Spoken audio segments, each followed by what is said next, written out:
All right. Hello, chat. How's it going? Hopefully well. We're back.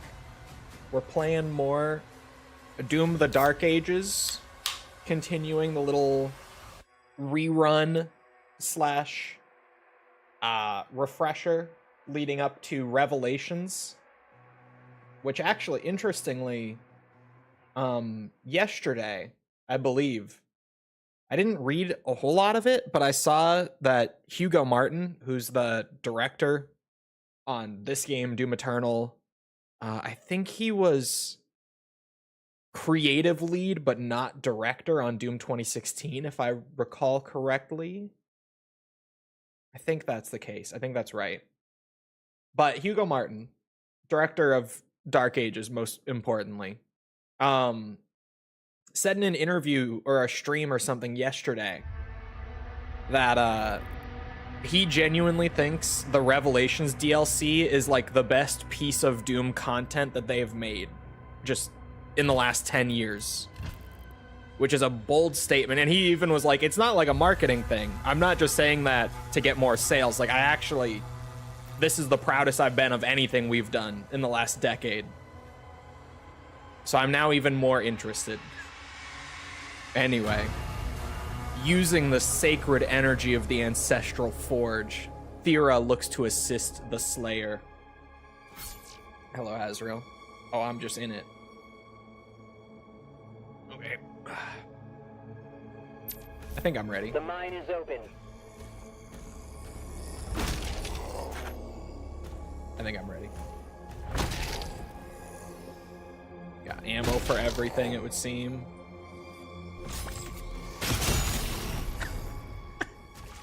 That was maybe a bit overkill, but I think it's fine.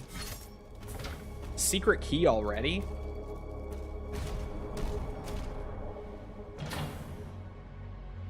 Rockets.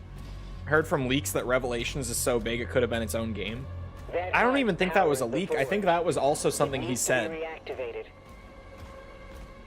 I think he also said, like, it's genuinely as long as the Dark Ages itself is. Which is long, if that's true. Am I saving for anything? Oh, no. Gold-wise, I mean. I haven't gotten to upgrading either of these. No, okay. I've gotten a ton of the gold upgrades. I could reduce the recovery time of a flail charge by 5 seconds. Is a very lame first upgrade.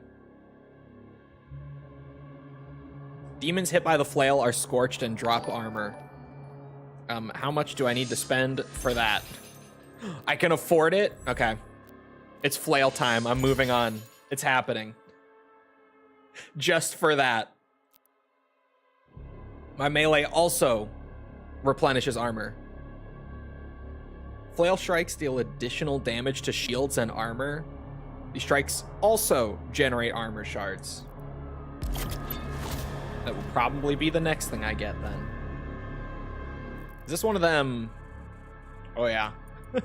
One of them big levels? Okay. Let's start this way then.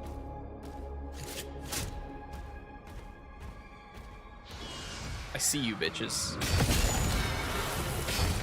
Oh, that's right. It has such a lob quality to it. I gotta get warm again. Okay. Oh, my shield. Ow.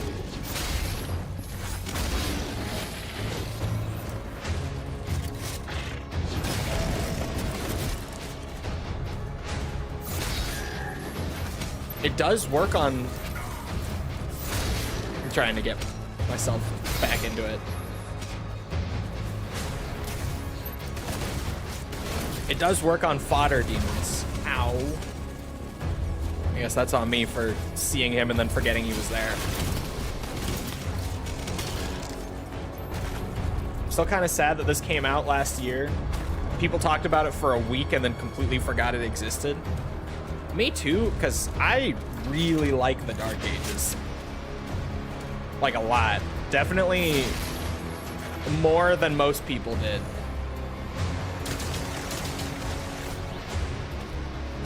There are things that, like, you know, I wouldn't have done a certain way, for sure.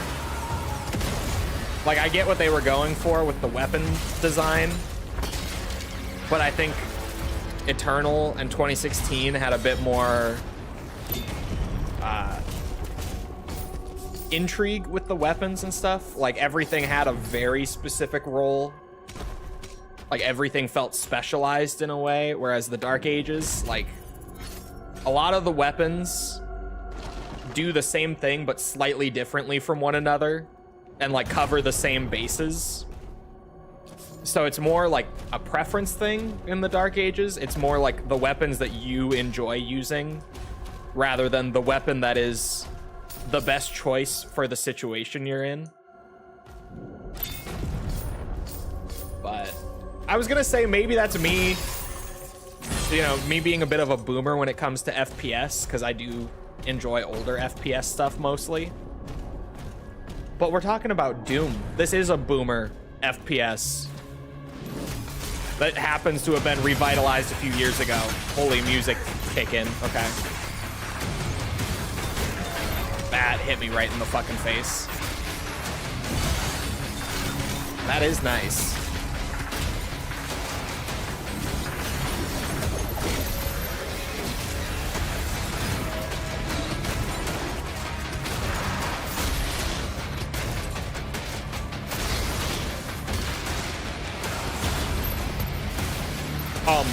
Okay, what are we doing?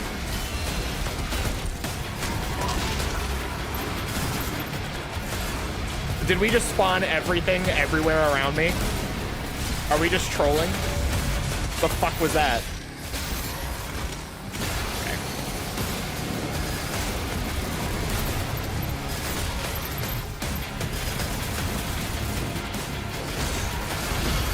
Jesus Christ. The chain gunners.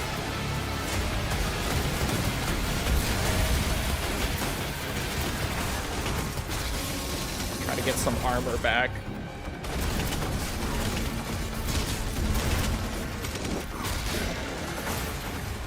That. Oh my god, how am I not dead?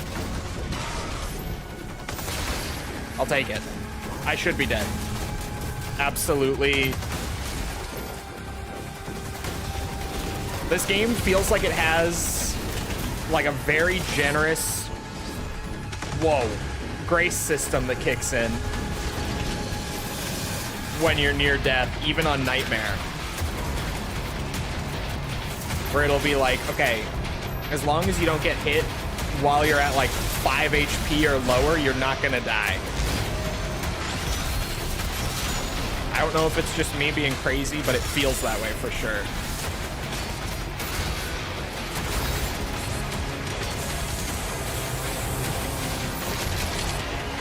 Oh my god, what's hitting me from the back? What is... I was not ready for this level.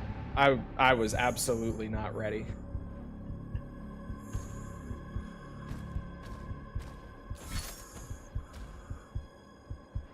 Franchise is good. As Doom dies and we get news that the studio is getting shuttered, people start acting like it was such a good game. I don't know why it died. Yeah, we do a little modern gaming cycle. First game of Evo is DOA 6. Bro, okay, what is the deal with the DOA re-release? Because I heard it was happening and that they delisted DOA 6, right? And put up like the newer version that was a little more expensive. But everyone was like, okay, well they're renewing DOA for like new stuff. Surely.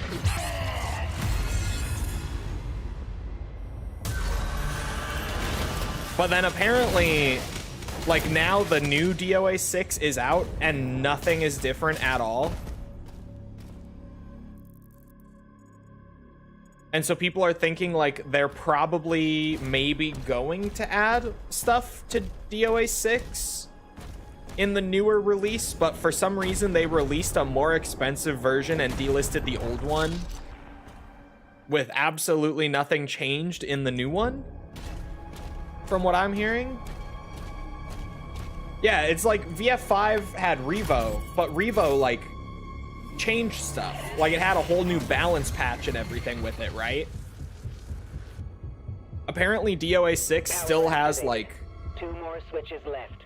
All of the technical issues and, like, input delay issues that it always had on PC still there. Like, genuinely, even the things that just objectively should be fixed were not fixed. It seems like such a weird situation. Oh, great, one of you fuckers. I'm so not ready for this. Your legs aren't heated up enough? I guess not. Oh, there, I saw the little flash.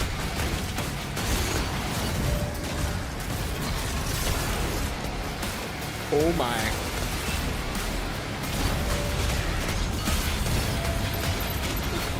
Can we not?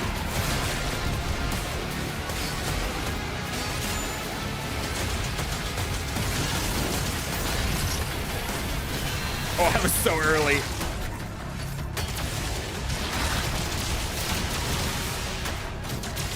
Forget the cycler is fucking awesome when you upgrade it. I should be using it more. Oh, this just popped open. It's the first of some. I never even saw, like, what it's working towards. There was a secret key door for me to, like, have in the back of my head, too. Okay, I guess we're just going right straight through here, then.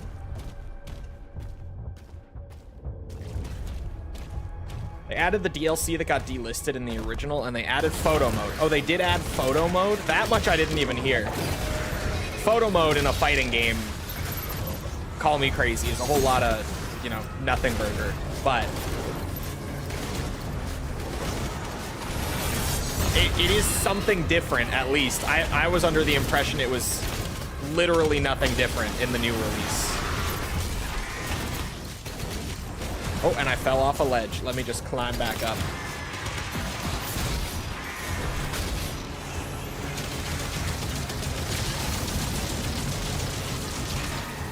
Fucking imps. God damn it. I gotta use my melee to, like, get ammo more. When I'm running low on ammo, I need to just get in there. I feel like I'm playing wrong right now. It could have been a small update, true. What fighting game would benefit the most from photo mode? Probably... I'm just trying to think, like, what's the most visually impressive fighting game right now? Probably, like, Tekken 8 or Mortal Kombat 1. Oh, shit, I need to pin these so that I don't neglect them. I need to get direct hits with the grenade launcher, lock down demons with the shield saw for 20 seconds total, and discover 7 secrets. Okay. Hold on. Lore. I don't think there were any new enemies. Oh, the Agadon Hunter was right at the end of last stream and we never got to read it. Okay. Ahem. Outlanders torn from distant worlds. The Agadon Hunters were enslaved and corrupted by Hell's dark will. Once noble beast stalkers for their clans, they now serve Azric's horde. Their minds twisted and bodies reshaped. Marked prey are their quarry, chosen by the Dark Priest's decree. Enhanced to rival even the Slayer's martial prowess, these savage predators roam the battlefield, driven by a cruel purpose etched in hellfire.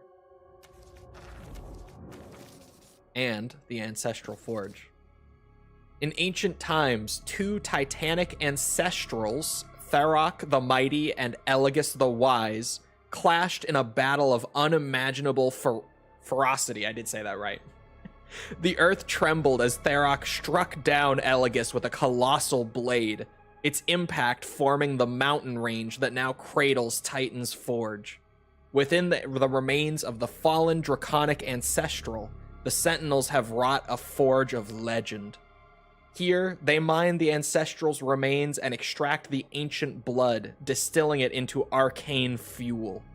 High priests from bygone eras could awaken dormant energies within the giant sword, imbuing the ancestral blood with otherworldly power.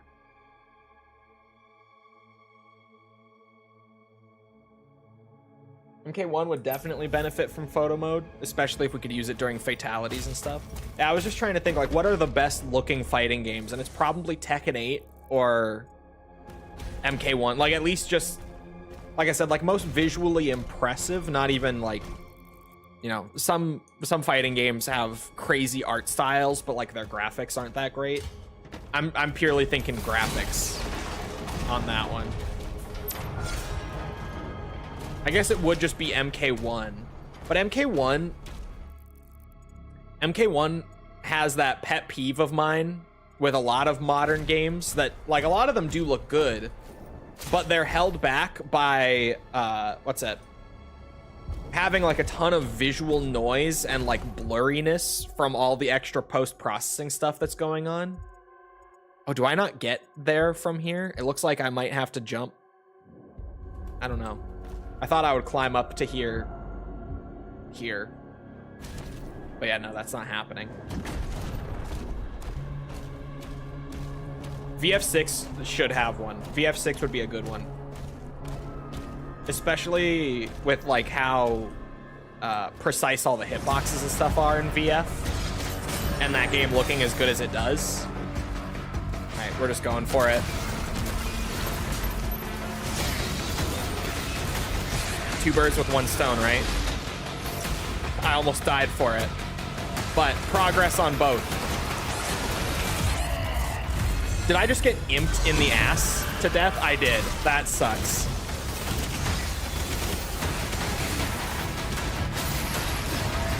Aha!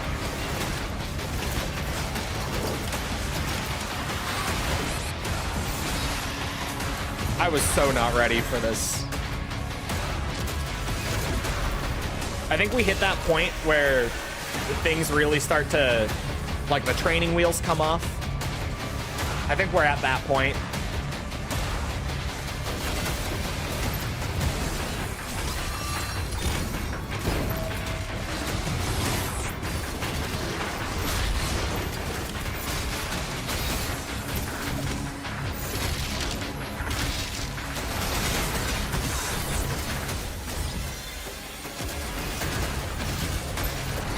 Ooh, right in the face. Ow.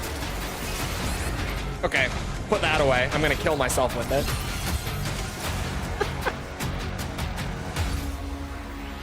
Did I do it? Barely, but yes, I did it. A diorama builder that substitutes as photo mode. That would probably be better for Tokon, actually. Almost That is finished. true. One more switch. And I mean, same developer. This is also a secret key door. I'm pissed. I don't have the secret key. Ooh, health. Big health. I need that. Getting my ass beat out here, man. Like, badly. Oh, if I go back towards the center over here, there's some gold along the way.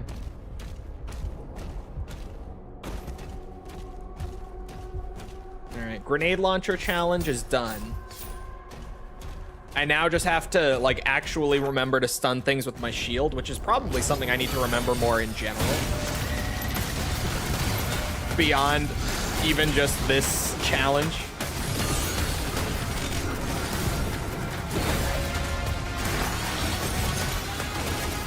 Because you can do this to just anything. Oh, bro, especially for getting ammo from, like, aggressive, what's it?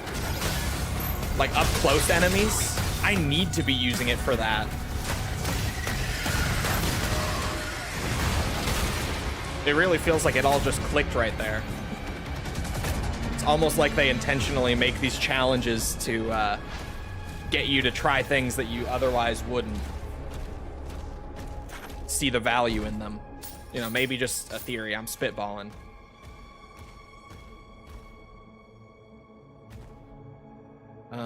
Is that...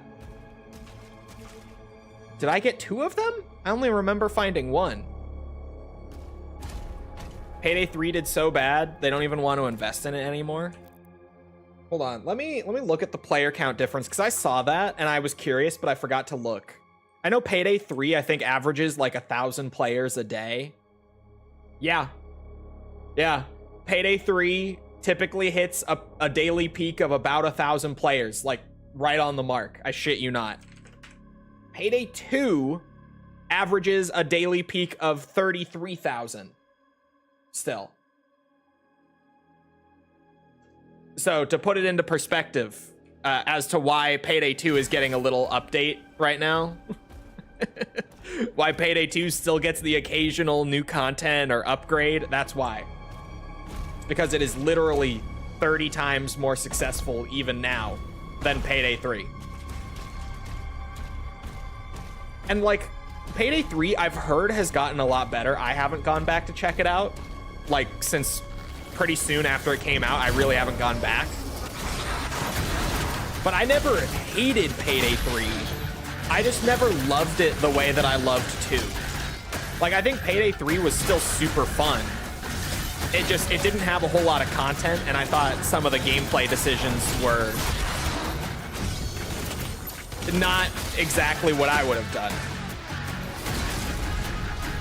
But I still really enjoyed it. Payday 2 is legendary. It was going to be hard to top that regardless, you know? And they don't want to just make Payday 2 again. Because, like, people already have Payday 2 and played it for 10 years, right? Like, I get that they were trying to change it so that it could feel new and not just, like, more Payday 2. But I wasn't a big fan of a lot of what they did with Payday 3. The year of all old games getting new characters. Hey, man. They figured out that they can just do that. Secret key required. This secret key is gonna open up half the goddamn map at this point. For real. It's gonna open up everything. This one key.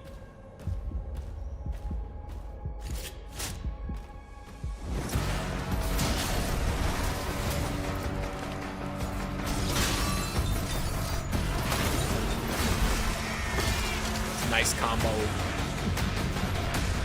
I felt a little too ballsy there, but it worked.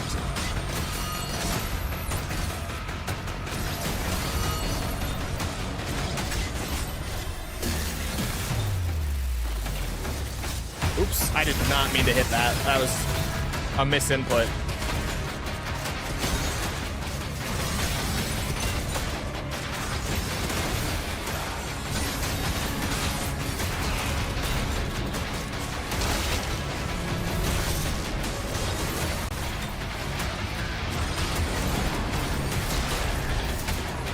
Oh, shit.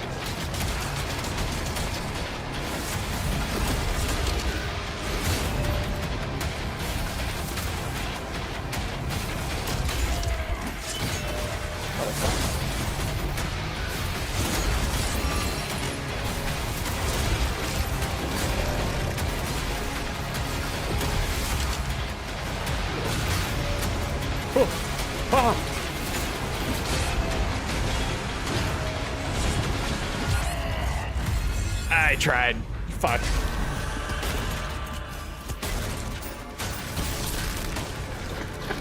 Shit. It's a good thing those extra lives exist. 140 HP might help me. Won't help me much, but... Oh!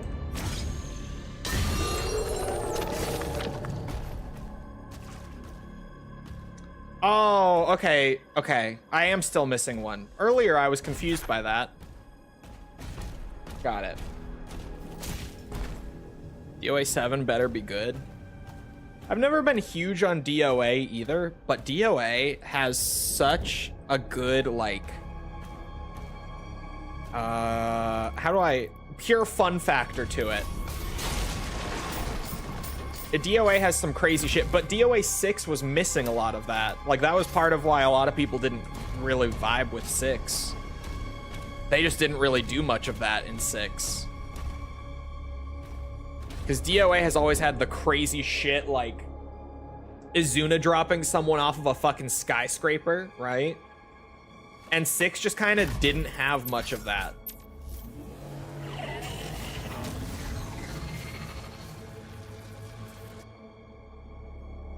The heart has been primed. We can use the forge now. See you at the elevator. Well, hold on, Thera. I got my secret key, so... Oh, there's still... Oh, that is a secret key door, though. For a second, I was like, but there's still other stuff as well. Looks like there is, like, a bit of gold, and, like, this crystal is wherever the third wolf is, that will open up. So I do have some cleanup first before using the forge.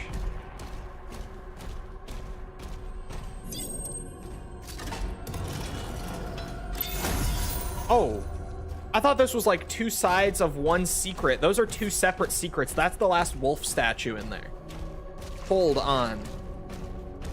And these crystals, I don't remember what they're called, but they're like the currency that gets you the big mega upgrade at the end of most weapons progressions. Like the ultimate upgrade. And I'm definitely getting the combat shotgun one ASAP. Whoa! Motherfucker. Oop. Them nightmare imp stalkers, man, I tell ya. Never see them coming. Oh.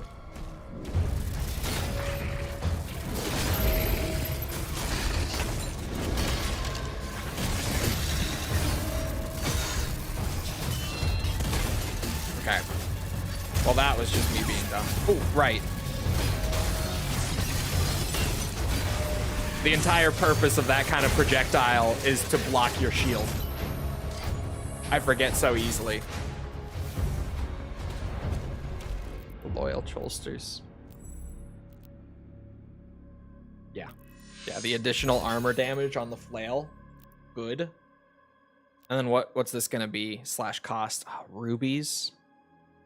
Every flail strike also scorches nearby demons and causes them to drop armor. Bro, that's gonna be a godly upgrade. I didn't go get that crystal yet. That was over this way. Know who else was loyal? Ripwig. He's still out there somewhere, probably. Oh no. Oh, not a hunter.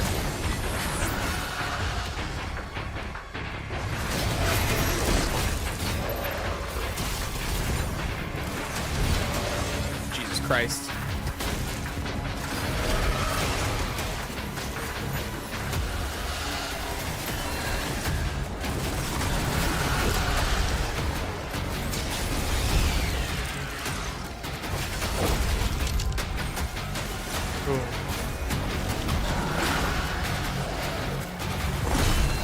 Fuck. Oh no. Hey!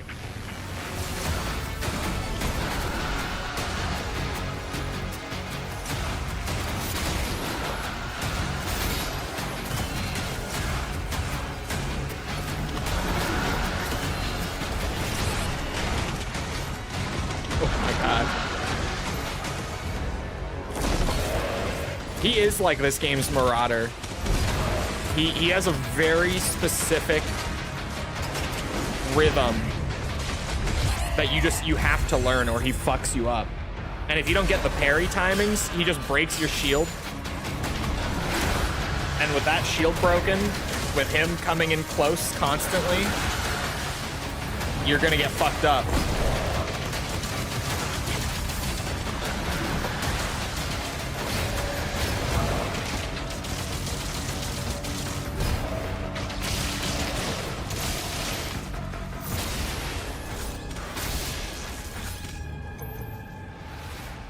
All right.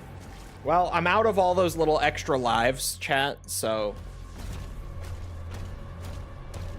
it's time to lock it in. Oh my god, why did all of you spawn here now? Could we stop giving me more enemies for every little thing? I'm struggling, man.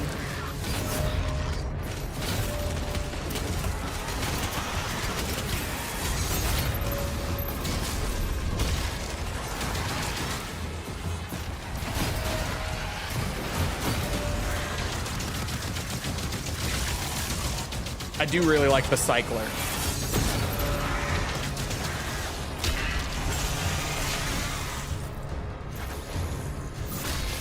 I do need to use the cycler more. It's so nice. Okay. It's finally time. First of the playthrough, right?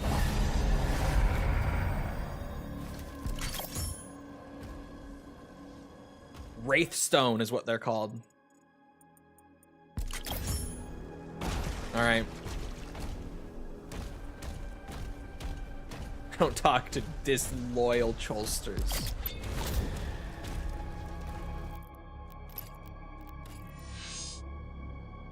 Fires an increased number of projectiles per shot. Just more pellets. I'll take it. The combat shotgun is my lifeline right now, so yeah. I'll take it. Even though it's not the most impressive, like, final upgrade, I'm probably gonna need it. The extra damage will be huge. It's really good once you upgrade it. I think I got most of the upgrades aside from, like, the final one. I'm pretty sure I did.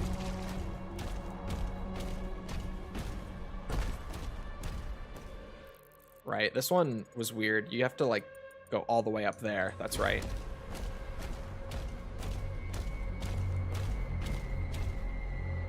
Get in there. Get in there. They know not what they preach. Here we go. A secret.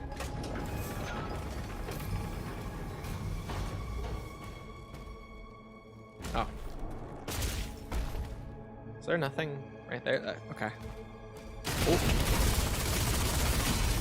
Jesus Christ.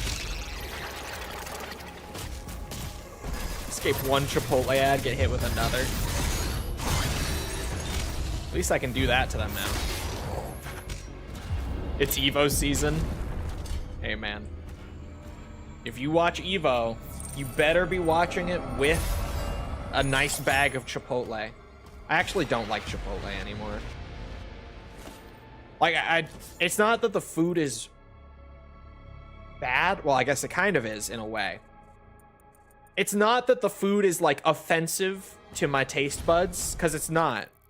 But, like, I swear, Chipotle got so hyped up, like, what, 10 years ago? Whenever it was that it first, like, really got popular. Because it was awesome. And I swear, like, around the time that COVID happened, Chipotle just got so bland.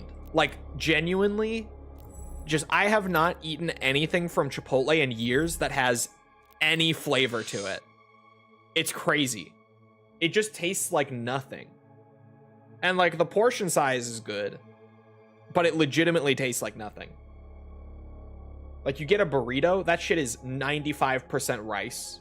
Just, and even if you get, like, the brown rice to try to change it up, add a little more flavor compared to, like, white rice, it still tastes like nothing. I didn't realize I had nothing else to be spending rubies on. Oh, wait, I guess I don't have that. Okay, never mind. 3 rubies is so much. Holy shit.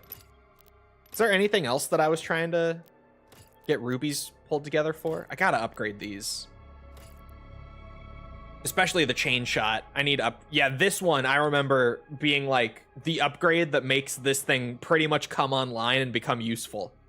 The one that insta full charges your next shot every time you parry something makes this like a completely different weapon.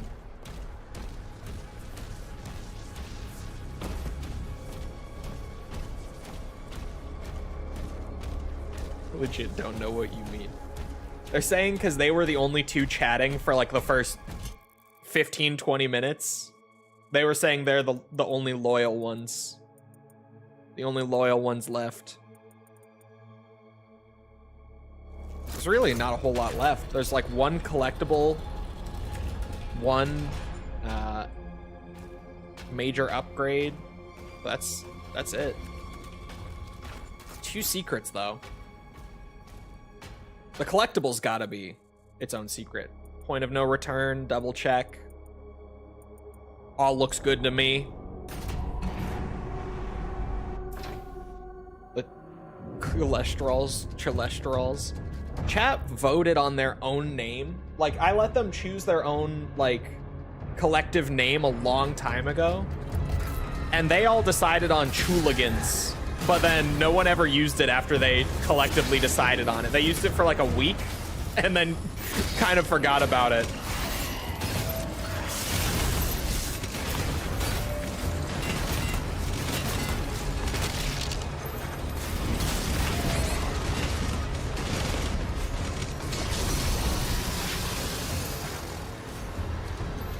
Give me ammo and shield.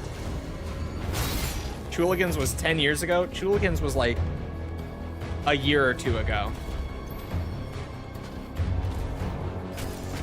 I forgot the degen one that someone came up with. Yeah, the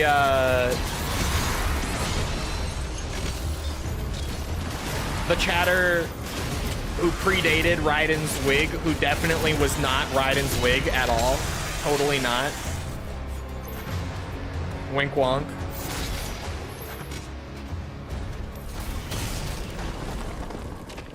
Ooh. Oh, okay.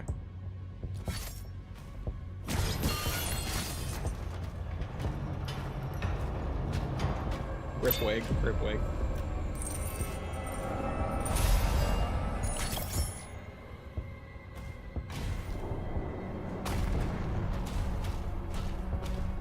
I liked him better the second time around.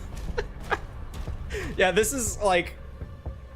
I feel like this is such forgotten Chole lore to the point where a lot of people probably don't even know it at all. But you got wig, Raiden's wig. It was a ban evader who annoyed the fuck out of us for a bit. And like we knew every time it was him. But eventually I just got to the point where to false slash the mods, I was like, okay, he's been relatively tame this time around. Just let him be. Just let him hang out, and if he gets weird again, we'll just ban him again. And then he never did. He just stayed chill on that account. But he was ban evading for a while. I think we banned like probably 5 to 10 accounts of his. He was persistent as fuck. Let me tell ya. Oh.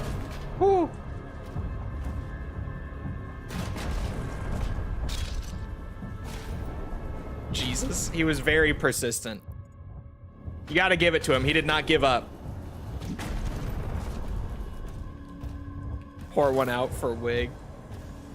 I feel like it's so forgotten to the point where like a lot of people just don't even know if they weren't literally in the streams for it and weren't like, what's it? Paying attention the way that like myself or the mods would have been, right?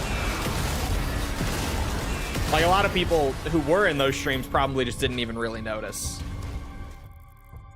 There was gold down there? Where? What I saw was the tame version of him. How was the wild version? Exactly. Exactly. The wild version was wild. Yeah, the Raiden's wig, who eventually stuck around and who most of you guys know, is the tamed down version of him. Love the fully upgraded shotgun. I just love that the shotgun stays relevant because of the armor pickup, and then the triple shot gives it really good damage too.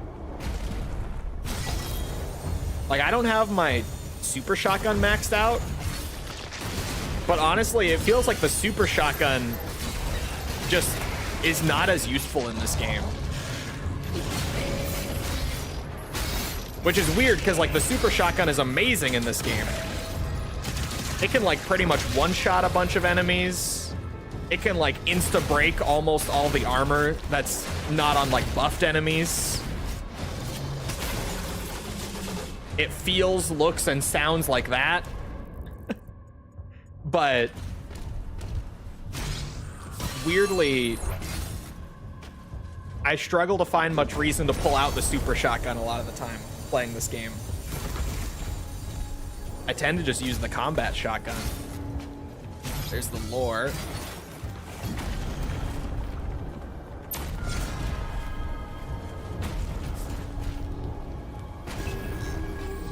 My codex. All the challenges are done, which is nice. Wait, what was the codex? Was it King Novik? I didn't give it time. It was. I just assumed location, but we had already gotten it.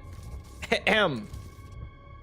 King Novik has ruled for over 40 years, marking him as the longest reigning monarch in Sentinel history.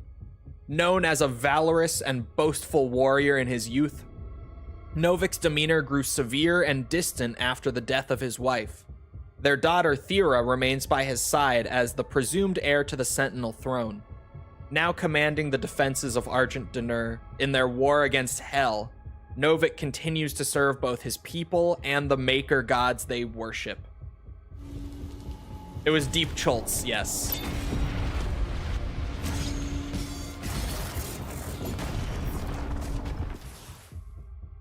It was Deep Chultz. All right, we got everything then.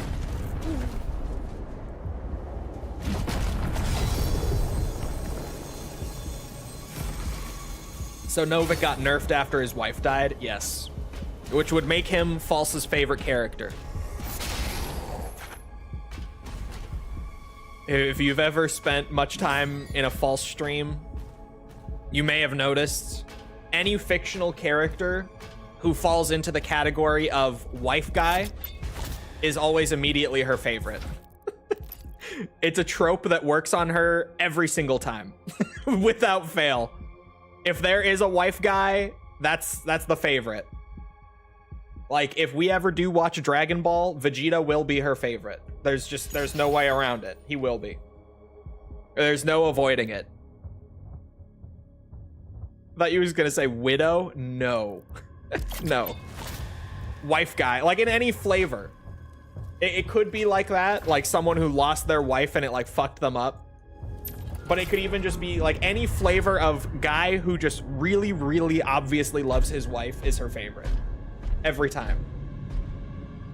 No signs of the demons, Thera. Hey, I'm scared, but I'm aroused. We won't have much time. I'd be scaroused standing next to him too. Sorry.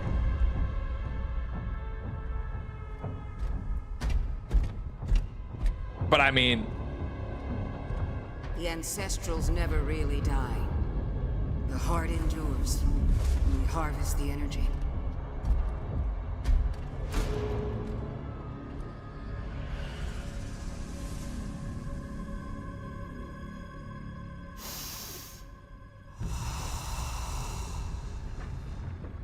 Svara. Nim unvek anme. Vesekwe. Svara. Nim unvek anme. Vesekwe.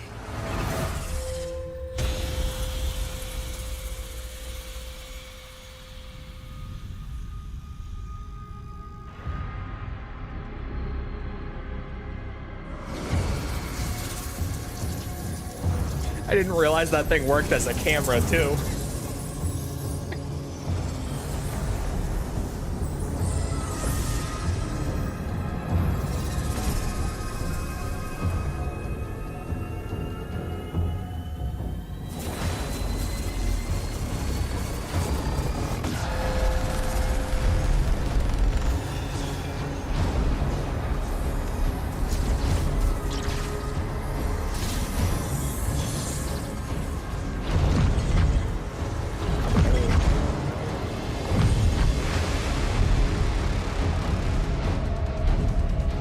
How fucking crazy is Doom lore?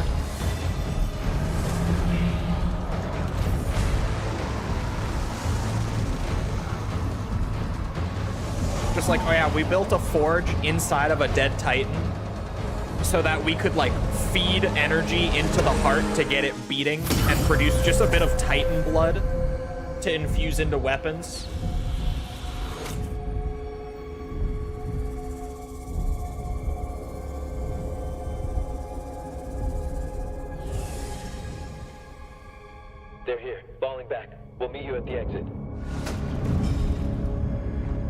infused shield.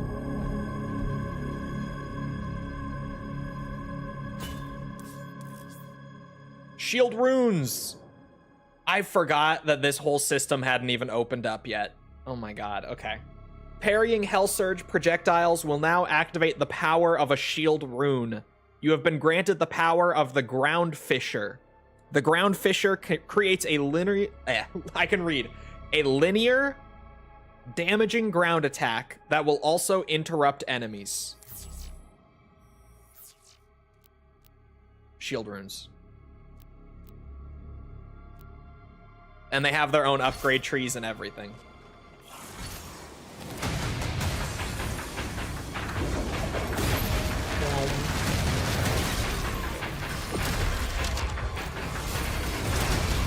And I just upgraded this thing, bitches. Come here. Give me something to parry. It's done. It's over. Oh, I got blocked by that. That sucks.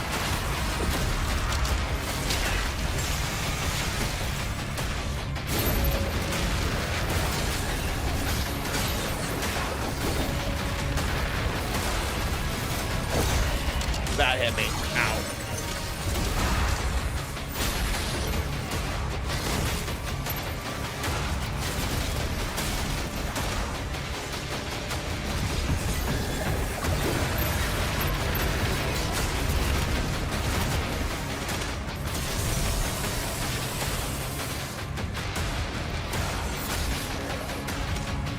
The fuck? He lived. That imp just tanked the flail to the face. I knew I wasn't crazy.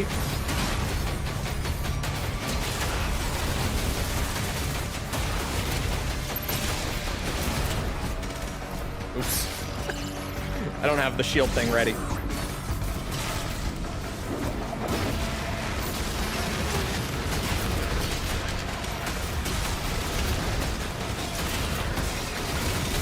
Oh, that whip is long as fuck.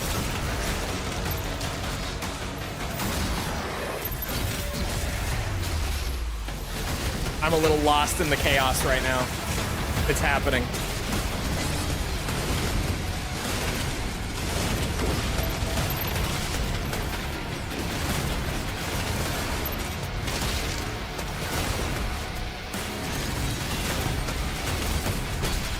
Forget I can lock down arachnotrons with the shield. Why have I not been doing that? I hate them so much. Why have I not just been throwing the shield at them? Okay, it's about time. Where'd he go? He's still here.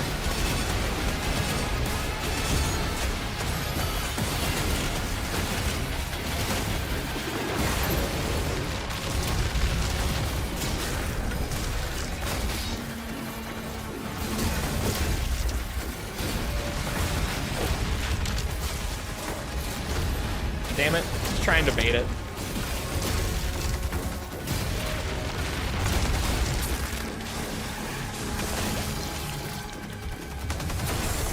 There we go.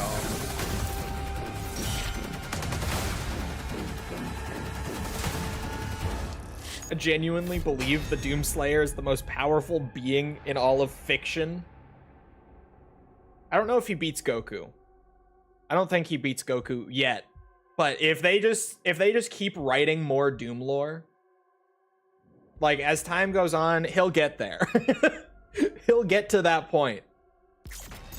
I don't think he's there yet. Kirby might also beat him. That's true, actually. But give it enough time as they keep writing more games with more lore.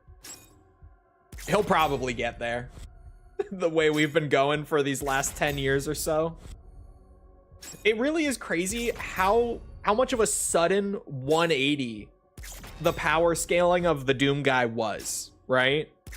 Because like pre-Doom 2016, he was crazy, but he wasn't that crazy. Doom 2016 came around, they start describing him as like a force of nature, and you're kind of like, okay, that's badass. Doom Eternal comes around, he's even more of a force of nature. The Dark Ages comes around. He's basically just demigod at this point. Actually, he probably was an Eternal, to be honest. quickly approaching god status. Oh. The Forsaken Plains. How the fuck am I getting there? That seems like a sudden shift.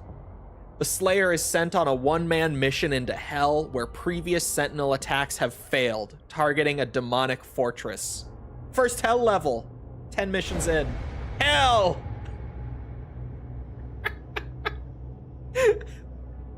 I wasn't ready for it.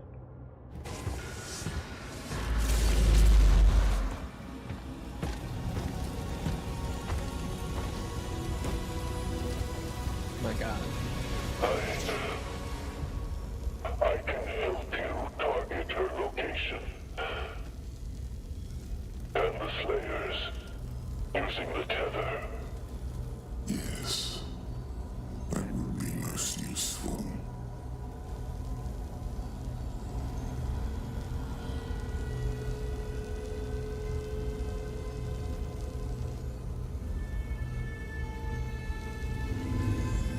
No harm must come to her.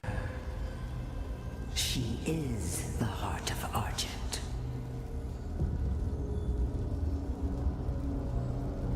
Then why didn't she use her sorcery against us? The true scope of that human's power is unknown to her. The ceremony, it must take place in my world.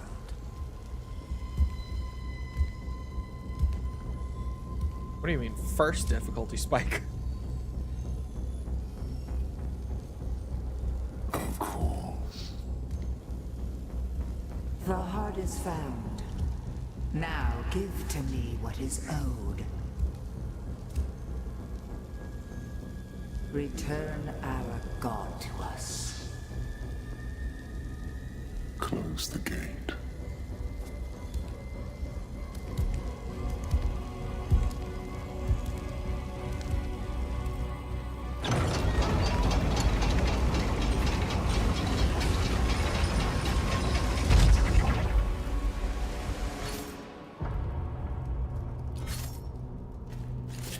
Tried to attack here before, but we couldn't break through to Azric's fortress. Look out for damaged Atlands. You may have to repair one to reach the target. Hell! Oh, you're alive? Huh. What did they do to you, my boy? Damn. Yeah, they got you in the legs, too. Ouch.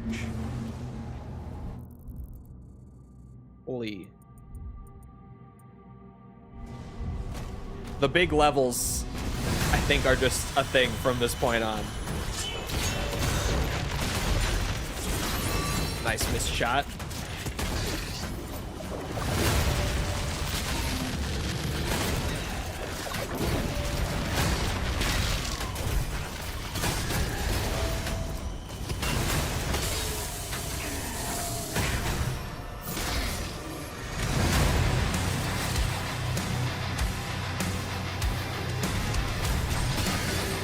This is hell music.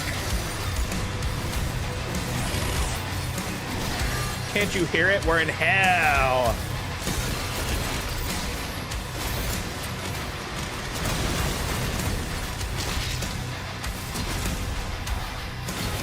Oh my God, how was that a parry?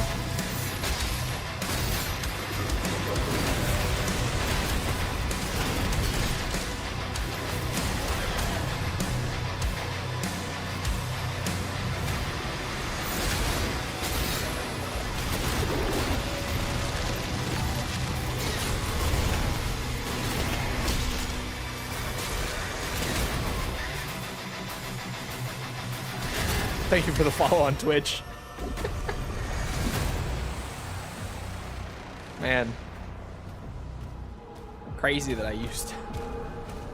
I'll be getting back on dual streaming probably at this rate just when I move again, to be totally frank. Like, this ISP has been legitimately impossible to deal with beyond the process of getting like signed up on a plan. Like, as soon as we were on a plan, I can't even get a human being to speak to. At all. It's crazy. Will you hit the Twitch economy? Probably not at first, just to get people over to it.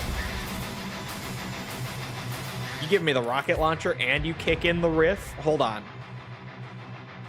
Rocket launcher fires slow projectiles that explode and deal heavy damage on contact. Using it at close range can be risky, as explosions will also damage you. Second of the launcher class. Hey. Rocket launcher!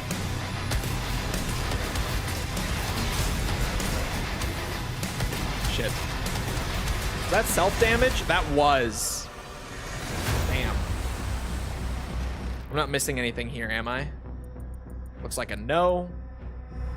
You don't tell them it's affecting your job. Bro, I've tried. Like, I legit can't even get a human being to speak to at all. Although I haven't tried, someone in chat recommended telling the AI, like the chatbot or the one on the phone, that never mind. YouTube won't like me saying it, never mind. But someone recommended, it wasn't Has recommended it. A very, very funny strategy. It could be crazy enough to work. Who knows? Hold on, I just completed a challenge. Oh, the shotgun one, but I do need to pin these. Cause damage to 5 or more demons with a single rocket launcher shot 5 times. Okay, to do that, I probably just have to look for like packs of shield guys, to be honest. 2 gore nests I think will just happen as we go through the level, and then use ground fisher to hit 25 demons. We'll be clear to get one of those. I was just gonna say, did I not pin those? Updating markers. Ask Kaz about his DMC2 strats. I should ask about those. He's probably got great strats since it's easy for him. Oh, it's locked from the other side, eh?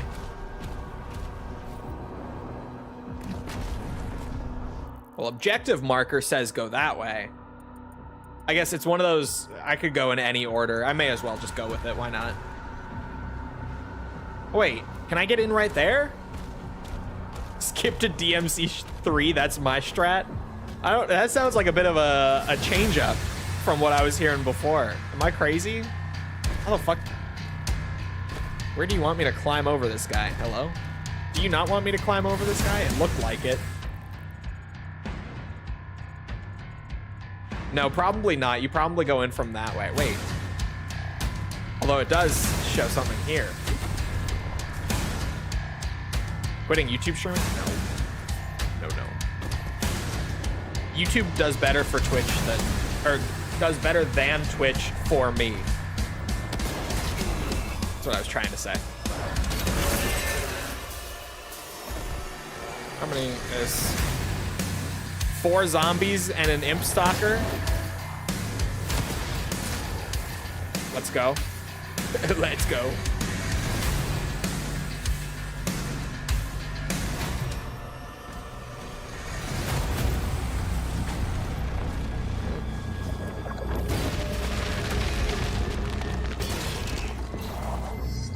Well, that helps with that one, certainly.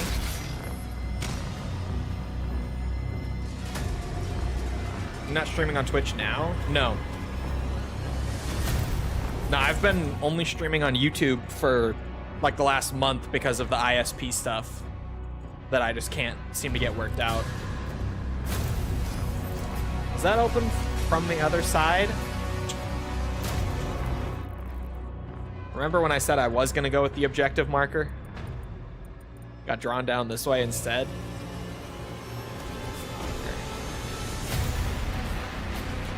That gate is so cool looking. That is crazy. Ooh, armor bits. Could use those now.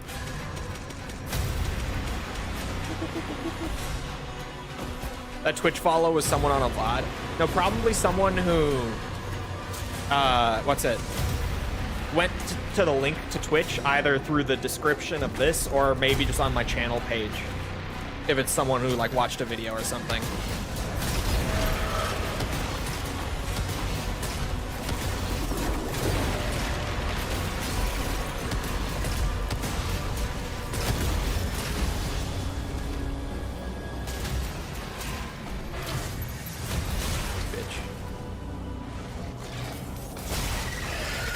There.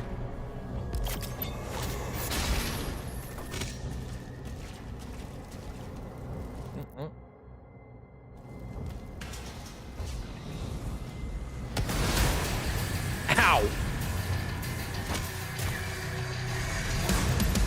Oh my, I'm getting drawn away. Now is not the time for the rocket launcher, I think.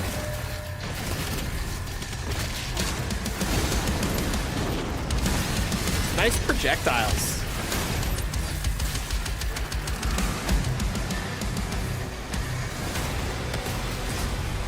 Damn it. I didn't line it up right. I just kind of went for it. Is this the gold? This is the gold from earlier. Sweet. Oh, lore. Okay. The Forsaken Plains. Oh, and there's going to be rocket launcher lore. Hold on. I forget weapons all each have their own in this game. The rocket launcher, born from the grenade launcher's design, emerged in the wake of a Zivorin conflict. I'm going with that. Zivorin. As a revolutionary anti-air defense weapon. Powered by Wintherin fire and reinforced with the creature's scales, early models unleashed unbridled destruction. However, with the Wintherins declared sacred, later versions adopted conventional propulsion. The Slayer's launcher remains the last to wield the ancient Dragon Forge technology, its fiery blasts emboldening the battle-worn dragons of the Sentinels. Is it like Wintherin then? Because I said dragon, so it's like wyvern. Wintherin? Wintherin. What? I give up. They just making shit up. I have no idea, man.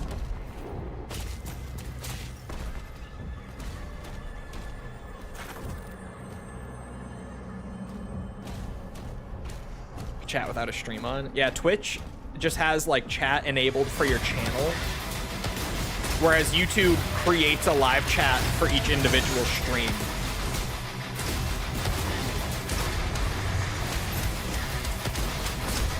How is that not at least hitting the 5 of yous?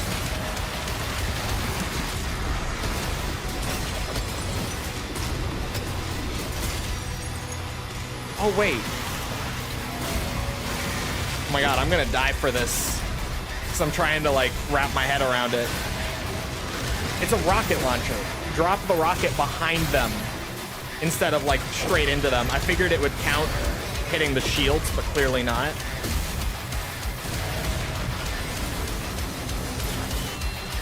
Fuck. Woo. Oh my god, just in time.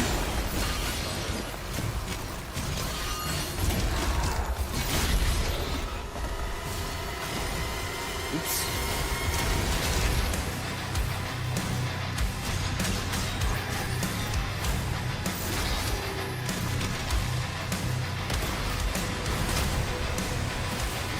That still wasn't 5.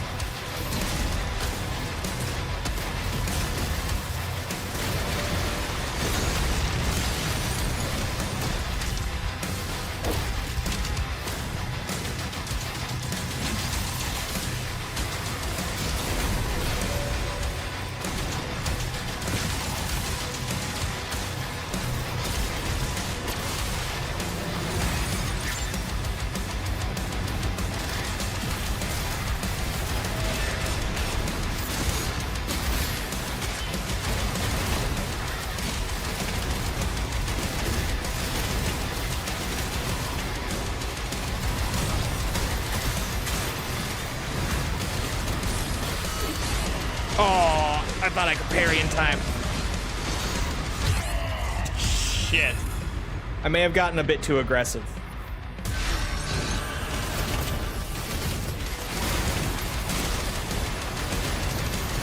Oh, it's these two assholes doing it.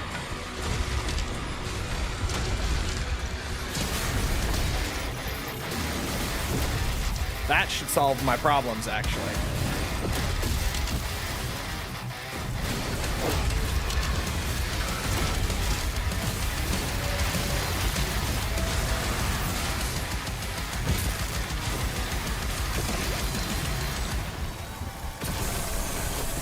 There we go.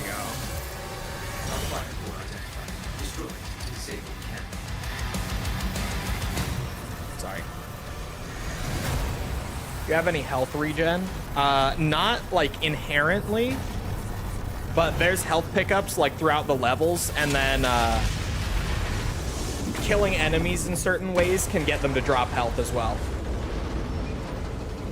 And then dealing damage with certain weapons can get them to drop armor shards. One Hellcat remains. Dealing damage with the melee weapons can get them to drop ammo. Like, there's sort of an economy to it. I'm just now realizing I forgot to read this. I don't know why that randomly registered, but I did forget to read this. The Abyssal Keep was raised in the shadow of forgotten ages and shaped by the enslaved remains of Hell's vanquished, a grim tapestry of agony and despair. It has served as the seat of only the most formidable lords of Hell, a throne won through blood and treachery. Now it is the domain of Azric, whose cunning has solidified his rule. At the war's dawn, Novik led an assault against the keep, but underestimated the prince's tactical brilliance, a departure from the brutish rulers of Hell's past. The Sentinels, battered and outmatched, abandoned their mission and left the keep an unassailable bastion of Hell's dominion.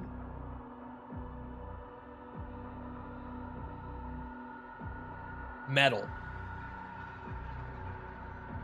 Sorry. Okay. Sorry.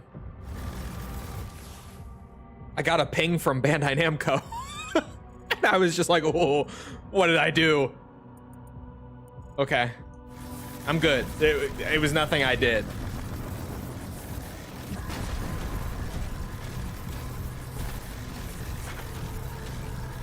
It was them informing me of something that I don't really care about. But that scared the shit out of me. Is it Ace Combat? Nothing Ace Combat. No. You guys know what's funny? Through like the event and everything, I did manage to get into the general creator program with them that I got declined for initially. I still am not in the Ace Combat like flight, whatever it's called. The flight school, was it? I don't remember what they called it. I'm still not in that. The Ace Combat specific one. My rep weaseled me into the creator program, but I'm still not in the Ace Combat specific program. Flight Academy, thank you. I was like, flight school? It is Flight Academy, thank you.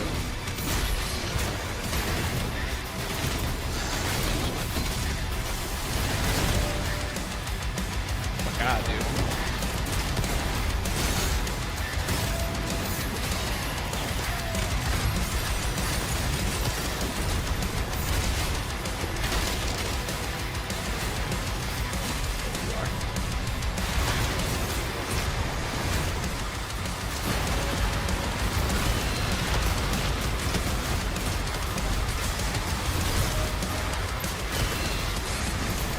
Ow.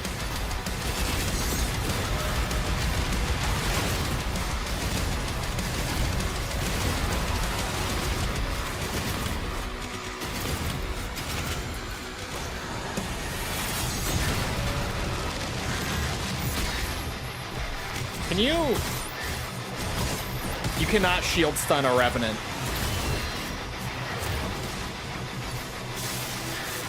Hey boys, can we group up? Oh, well, I just killed all of the zombies. My bad.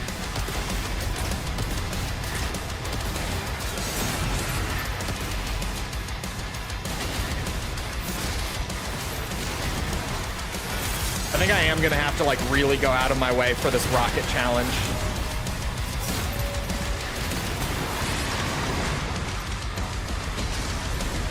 Yeesh!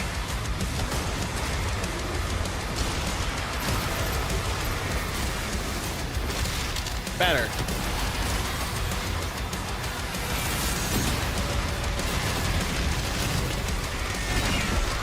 God, dude.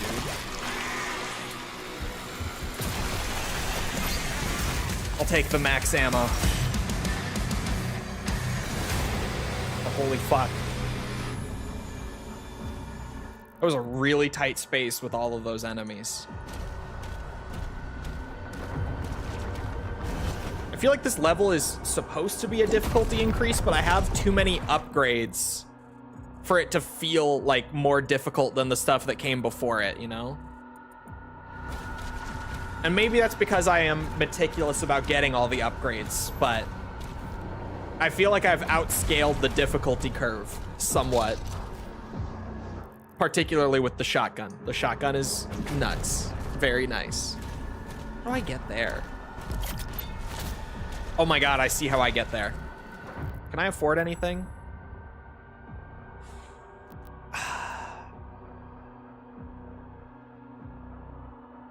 Can I might save for weapon upgrades instead.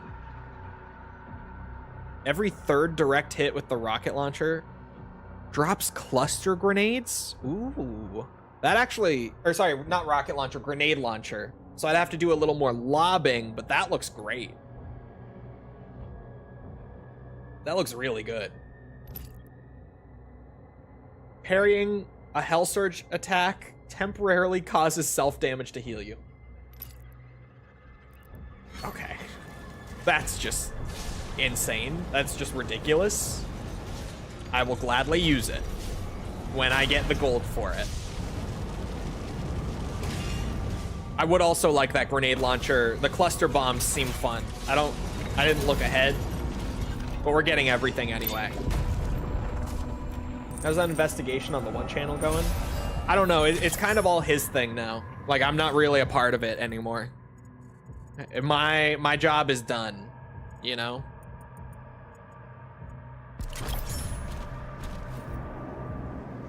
Oop. I hit an invisible wall. Okay, yeah, I do just have to loop back here and then head over this way somewhere.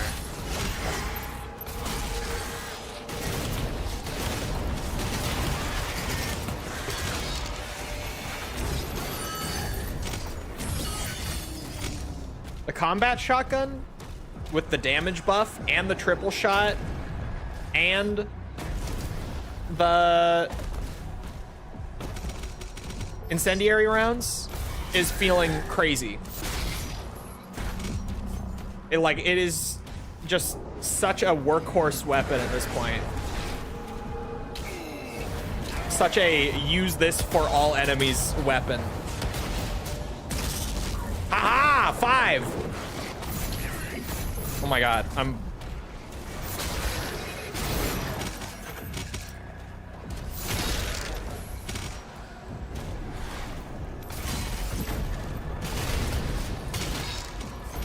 Still steadily getting 50k plus views in his videos. Speaking of views, completely unrelated, but I sent this to False this morning because it was funny. My Streets of Kamurocho video is about to pass my Yakuza 7 video in views.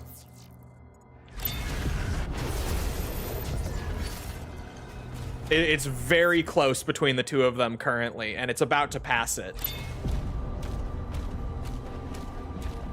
Lamau. I said to her, I'm like, 1 month of maximum effort on the Yakuza 7 video versus like 1 week of pretty minimal effort on the Streets of Kamurocho video.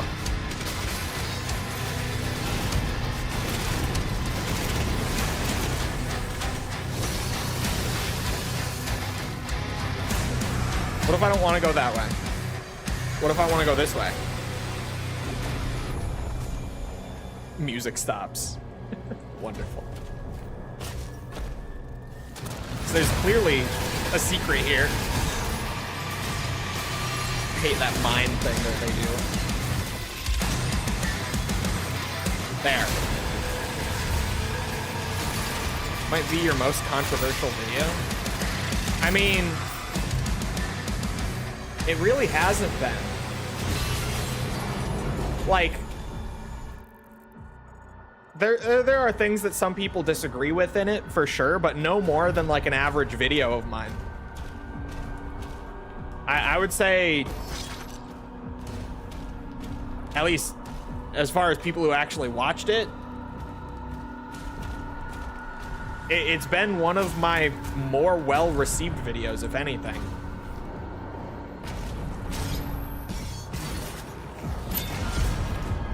Didn't discover Lao Kalong. I did not discover Lao Kalong.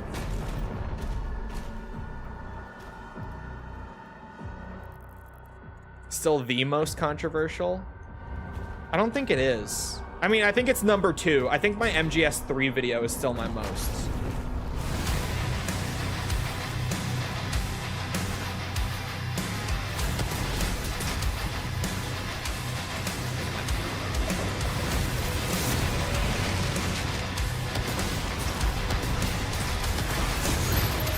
It's impossible to hit 5, man, I swear.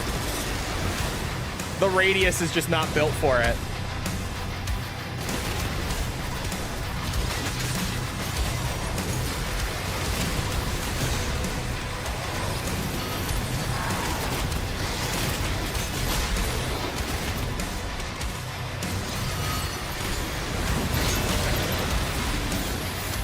Oop, there we go, that'll do.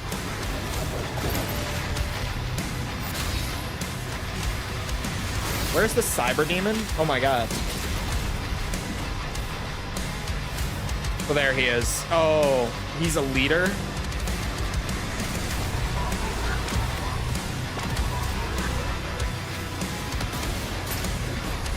Oh my god, that's it. Okay. Rocket challenge somehow done. That shit sucked.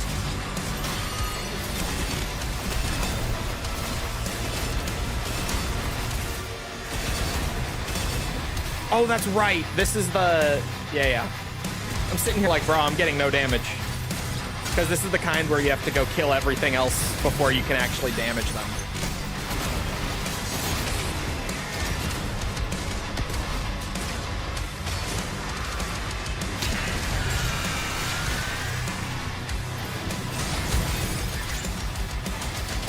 Oh my god, and you're here?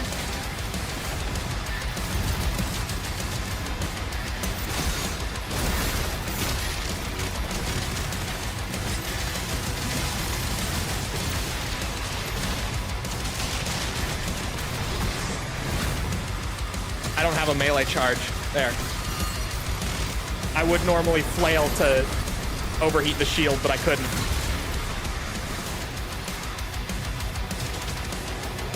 Okay, he can take damage now.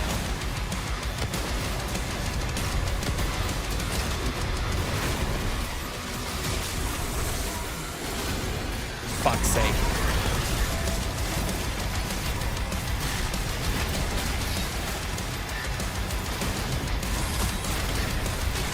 Can't shield stun a cyber demon. The more you know. No Arachnotron backup. Stop. Ooh.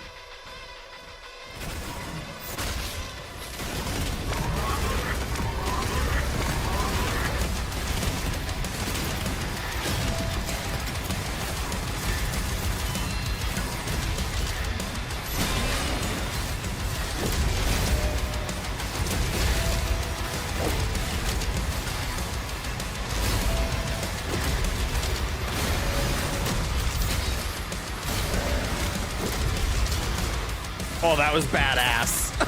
That was so badass.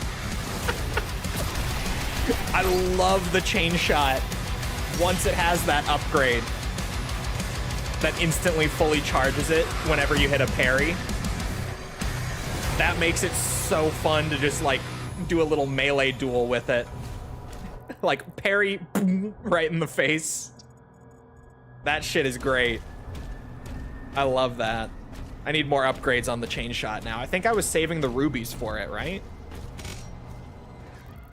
Not this way, this way. Oh. There must be like a gore nest up there I have to hit.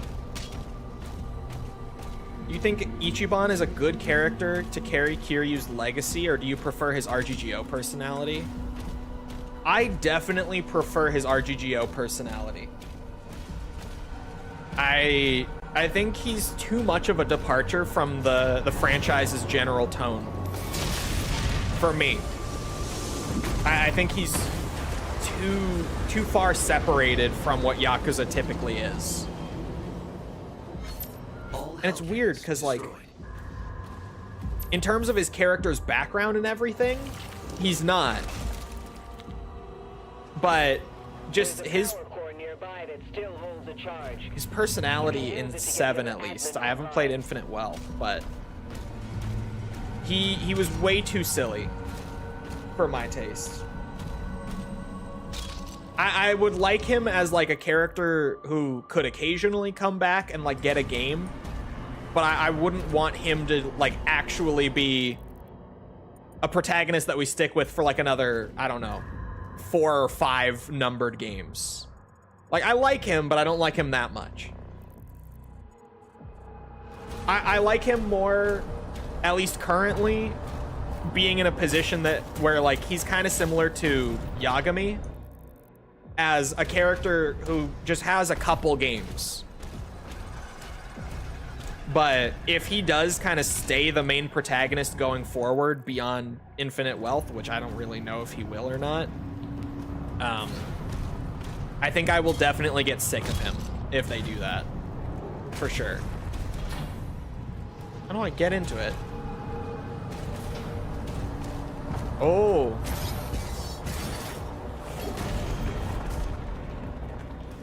He's a goof and I love him. He is. Like, he's very entertaining, but I would like him more as like a spin-off character, you know?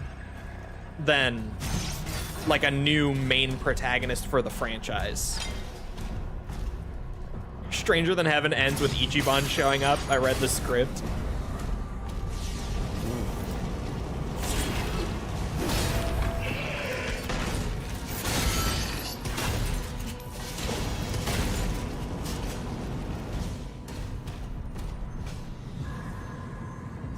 Oh. And this is a lot of effort for the secret key. I kind of like it though.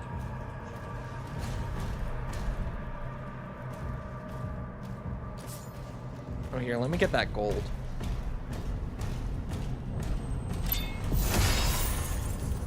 And then I have to go back around anyway. God damn it.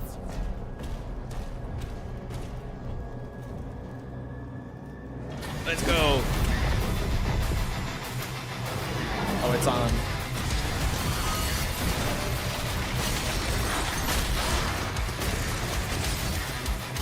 Dude. That was an armored one.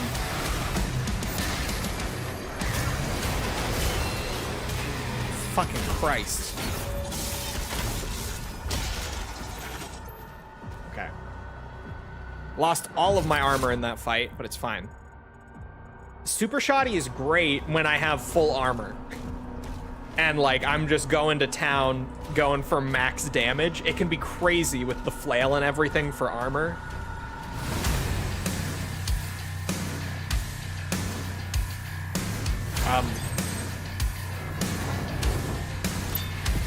Gornest time.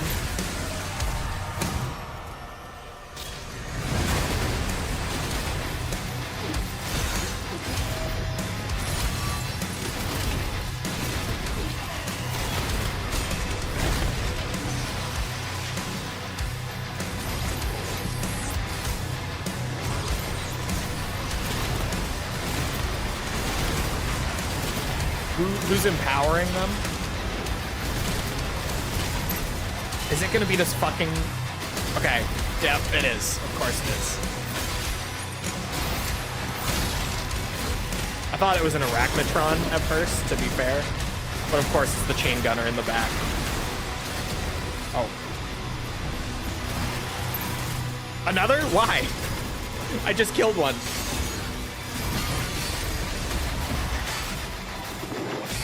I can aim this thing, I swear.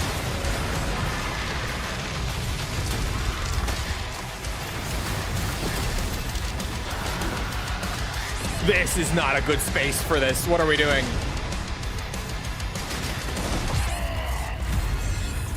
I hit the parry timing, but I got that thing where the auto swap is happening on the shotgun because I ran out of ammo, so I couldn't raise the shield up.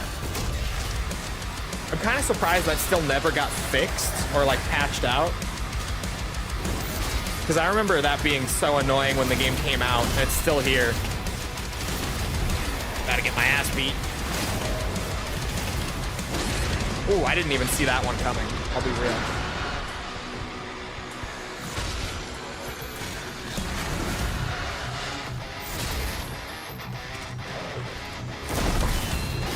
That attack is fucked up. Gets me every time.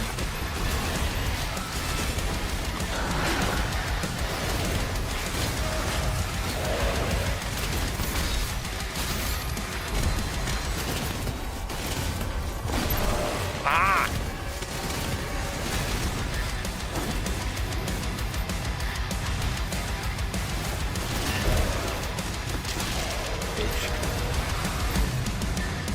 Jesus.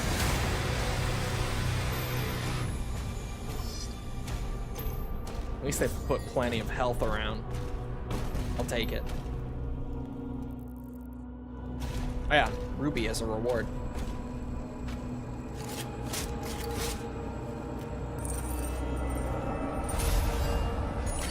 If a character from Stranger Than Heaven returns in a modern game. I saw people sharing around that new Yokoyama interview, speaking of, talking about like Stranger Than Heaven being the first time that they felt really confident to break away from the Like a Dragon IP. And people are like taking it and like spreading it around as if like a Dragon is over for some reason, when like he doesn't even say anything like that. He's just talking, and like clearly if you ever played those games and you look at even just the promotional material for Stranger Than Heaven, it is a Like a Dragon spin-off still. It's like Judgment, where it's going to be distinctly its own thing but still same universe and everything. I don't know why people are spinning this as like him saying that Like a Dragon is over and going forward they're doing something totally different, because it's just not at all what he said.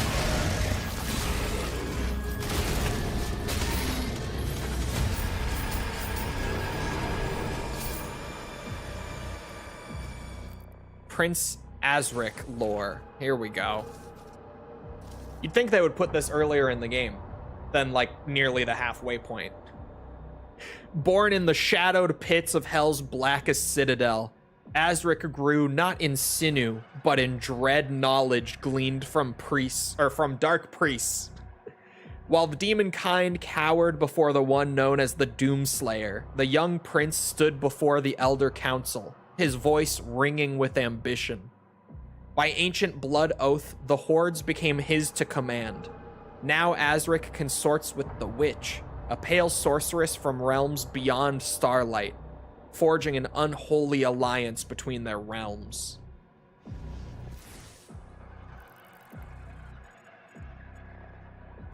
So how the fuck? Oh yeah, there's this whole secret area too. Wait a minute. Gotta go back down there. Pirate setup stuff I don't like. I feel like no one even talks about Pirate Yakuza anymore. I never even hear shit about that game. Talk about a game that like came out and people talked about it for a week and then totally forgot about it. Pirate Yakuza. I never even hear it mentioned. Like in any context, I feel. It never comes up.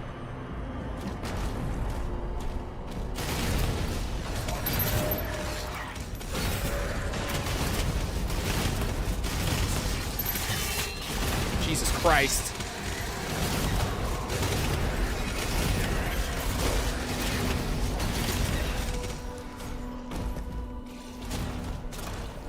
Did incredibly well in terms of copies sold. Yeah, I know that people don't really like it, generally speaking. And I know that it never comes up in like discussion about the series. Because it seems like it's not even like people don't like it in terms of it's one of the worst games or anything like that. It seems like people are just so generally like indifferent towards it that they don't even feel the need to discuss it much. You know what I mean?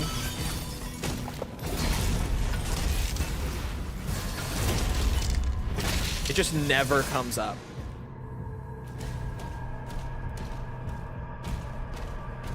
How the fuck did I get it? Or, oh, right.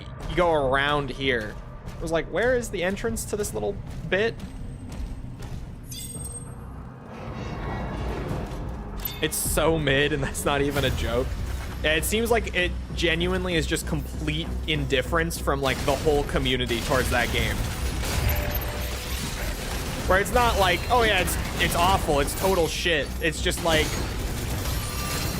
yeah, that was a game that we got, certainly. God, there's so much fire and shit in here too. Good lord. Really does feel like if I had not been getting all the upgrades, this level would be whooping my ass right about now. But the upgrades are allowing me to kind of get through it, even though I am getting my ass beat a lot. I have 4 rubies. I can definitely get at least 1 upgrade, if not more.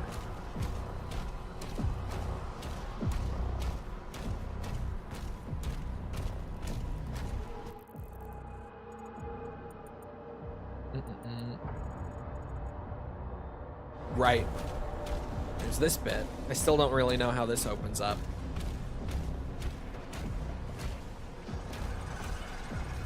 VF5 is already at top 24. Did no one sign up for VF5? How is it already at top 24? Do you jump across from the ruby spot earlier? Oh my god, I bet you do. Hold on. There's an upgrade machine in there too. I guess not. I mean, I could see it, but that's crazy that they're already at top 24. Like, that genuinely tells me that no one signed up to play VF5 at EVO. That is wild. As much as I would love more chain shot damage to armor, that would be great. Super shotgun increased damage to armor, I think would be better right now. This is like the armor shatterer. Oh, and then the mega super upgrade is also more pellets per shot. So just straight up more damage. Do I have... Oh no, bro, I'm 3 gold short of getting upgrades for the launchers. 3. Ow.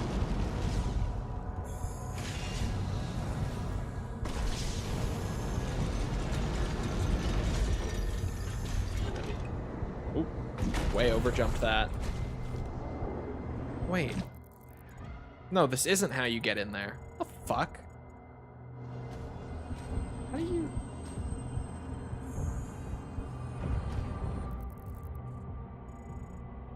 A 20-year-old game or something, but dang. I think it really just is. There's like, aside from VF6 is in its early marketing stage. Aside from that, there's really no like VF hype in the fighting game community right now, you know? This is just locked. Like, I don't even know how to get it open. It must open with something else around here. We'll keep going. And at some point, I bet it opens up. This goes back to where we were before, I think. Is this new? Yes. Oh, thank God.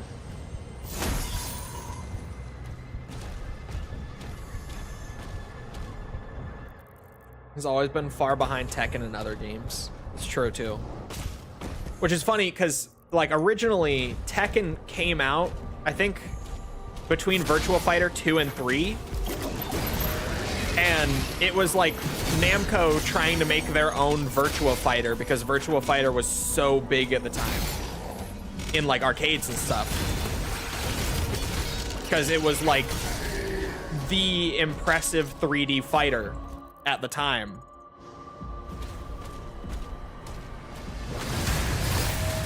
But pretty much since like Tekken 2, because even Tekken 1 wasn't that big of a splash. Tekken 2 and then especially Tekken 3 a couple years after that kind of put VF into obsolescence that it has not escaped from since the 90s. Where like it has a very strong legacy and it's very respected for what it was in the 90s. But like there hasn't been much VF hype since the 90s.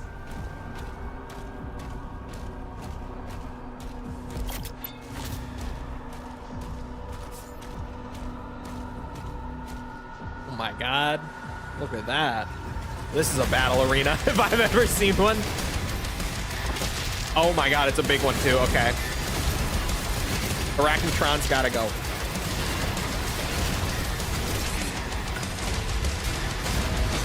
Yeah, we'll see with VF6. Having RGG behind it is a big plus, but it's definitely still fighting an uphill battle within the FGC. Just in terms of like trying to gain some relevance again. Although, like, what's it? Maximilian Dude does a lot for Virtua Fighter still, in terms of just like trying to keep the name out there and keep bringing up how big of a deal it was back in its day. Like there are some people like him in the community that do still bring up VF a lot and like give it its dues, but it definitely is still fighting an uphill battle.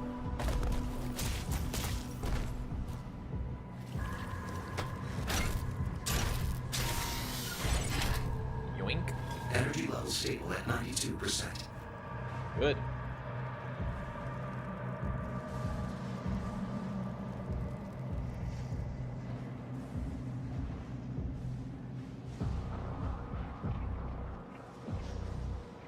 Oh, we're putting it in the big bitch. Is that gonna open the door? Is the door behind there linked to the main objectives? It must be. God damn it. Wraithstone. I don't know what I want to put it towards though. Like super shotgun could just get more pellets. But I don't know if the super shotgun needs more pellets. I'll look around at all the other weapons that I could. There's an upgrade thing right here. Let's take a peek. Super shotgun could get more pellets per shot.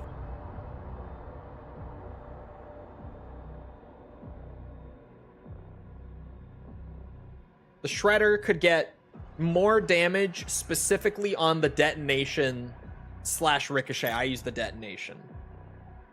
Headshots refill a portion of your next melee charge as well as ammo.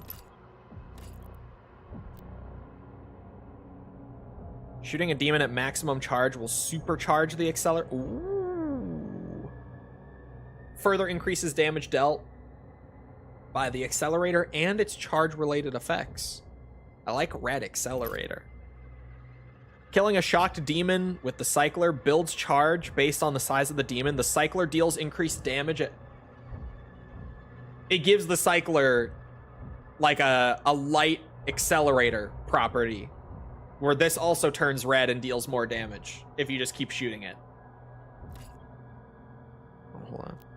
Pulverizer fires an increased number of projectiles over a wider area. That's actually really good. So that's like what that weapon does, you know? Big wide area just clearing out fodder.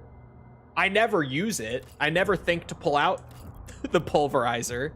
I'm gonna grab the grenade launcher just before I forget to. What does this do? Direct hits with the grenade launcher drop cluster grenades. When hitting a demon, I was gonna say, does it just make every shot a cluster grenade? No. Makes every shot a cluster grenade on top of the normal every third shot cluster grenade if you're hitting one that's stunned by the shield, which also seems really good, actually. You stun a big demon, hit them like 3 times with that, cluster grenades everywhere.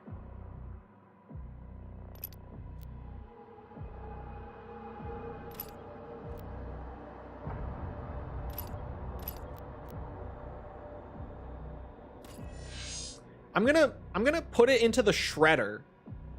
Hear me out. Only because I'm getting all the upgrades anyway. Eventually. And it will give me a reason to reincorporate the shredder into my normal rotation. Okay, literally I have everything aside from that gold chest that's by the exit of the level. Okay. Oh.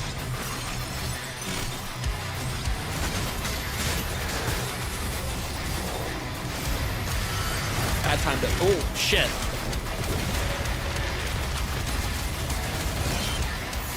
Oh.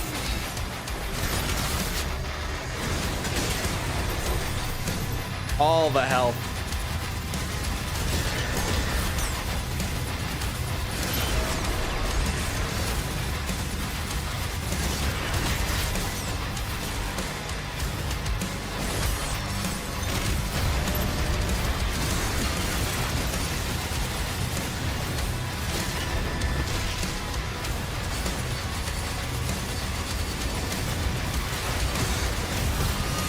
Oh, I missed it.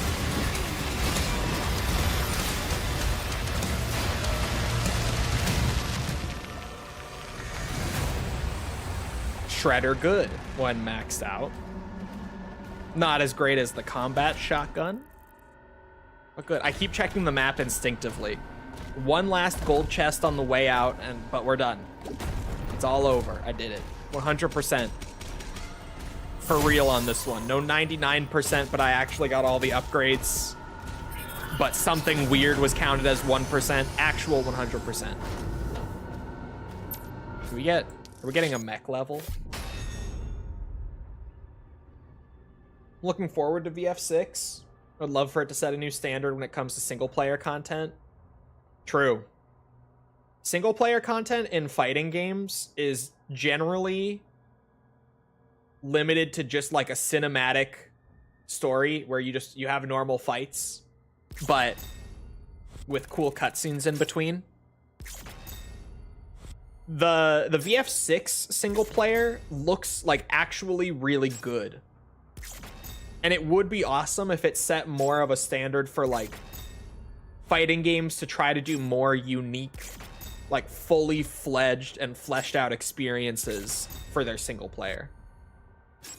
But I was just saying the other day, like, Street Fighter 6 World Tour was not my thing. I didn't really click with it. But some people loved Street Fighter 6 World Tour. I just didn't. I really, like, played a few hours of it and then just kind of lost my drive to continue. It just wasn't for me.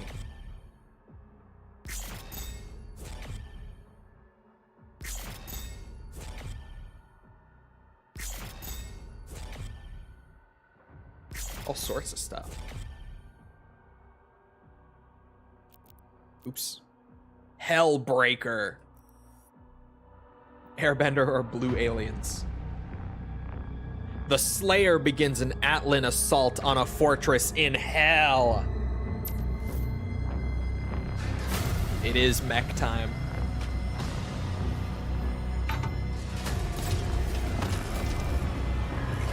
Autopilot engaged. Autopilot? In progress. Don't give me pilot.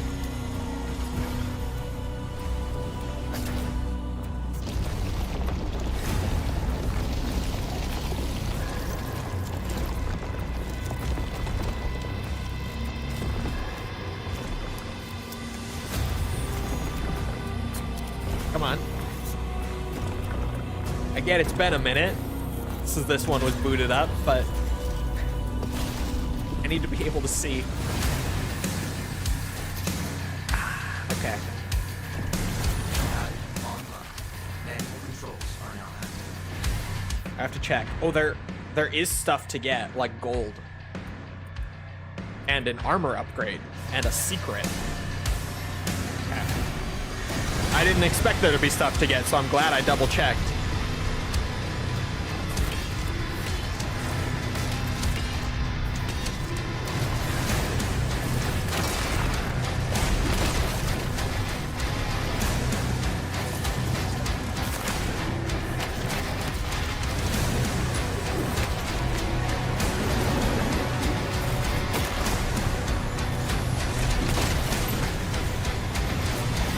There are challenges. Oh. Execute a perfect dodge 5 times is the only other one. Check this out. Done. Challenge is done. Holy, there are a lot of you.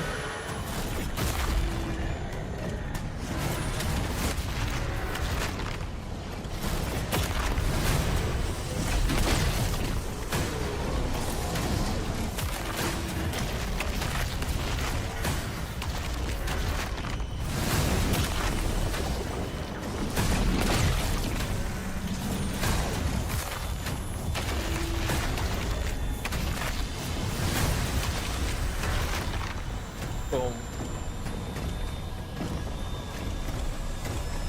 Mech levels are very simple compared to the standard levels, but they're fun.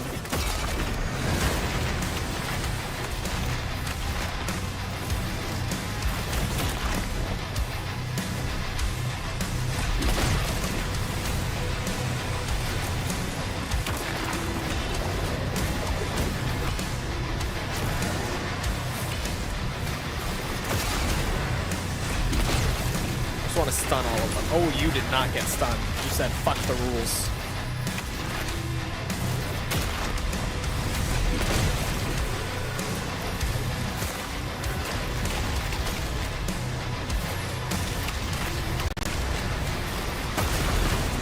Ow. Got that health right back. Ooh.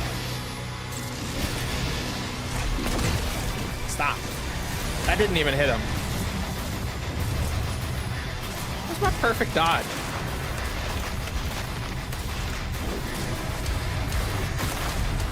Oh, he's just dead. Fortress is ahead.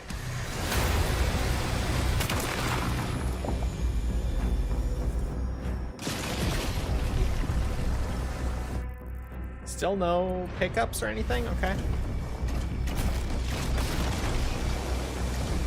Don't mind if I do. What is this one? Is it the minigun again? No.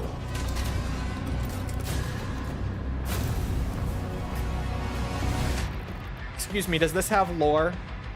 Because hold on. I don't remember if the other mech weapon did. I don't think so. Oh, it's a shotgun. It's like a flat cannon.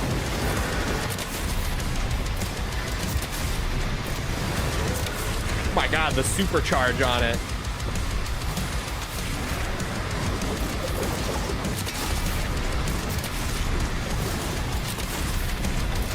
Holy shit, dude.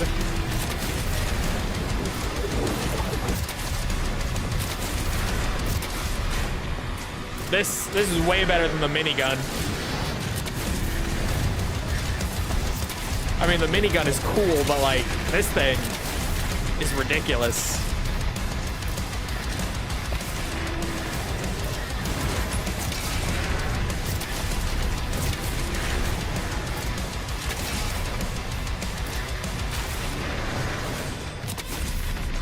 God damn.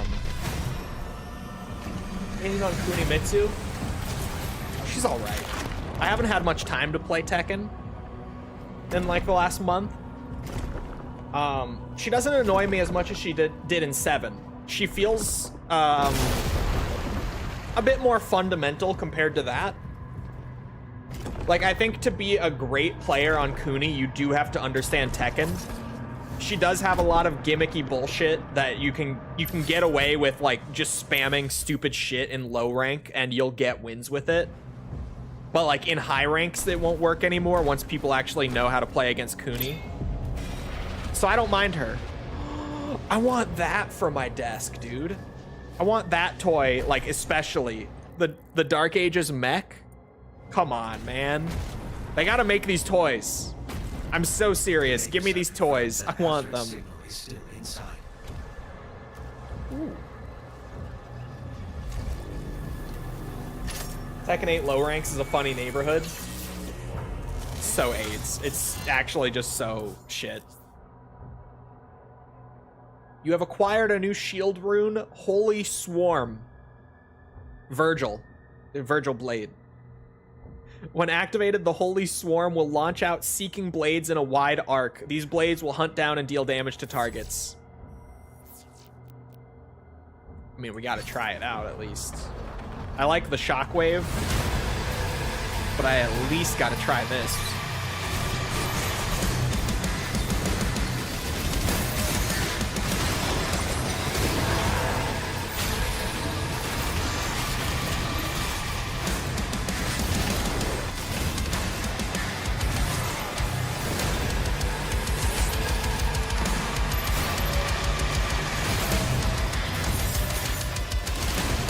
That's pretty sweet.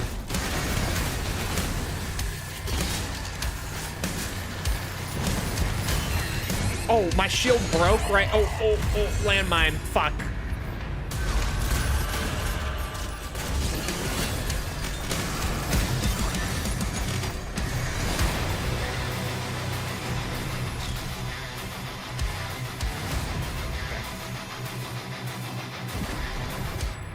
Am I missing anything? There's still a bunch of gold and an armor upgrade, so gotta remain vigilant. What? How did I get the parry and it broke?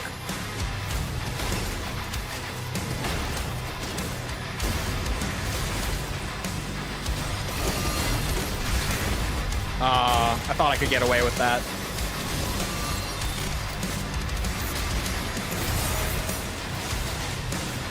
Oh.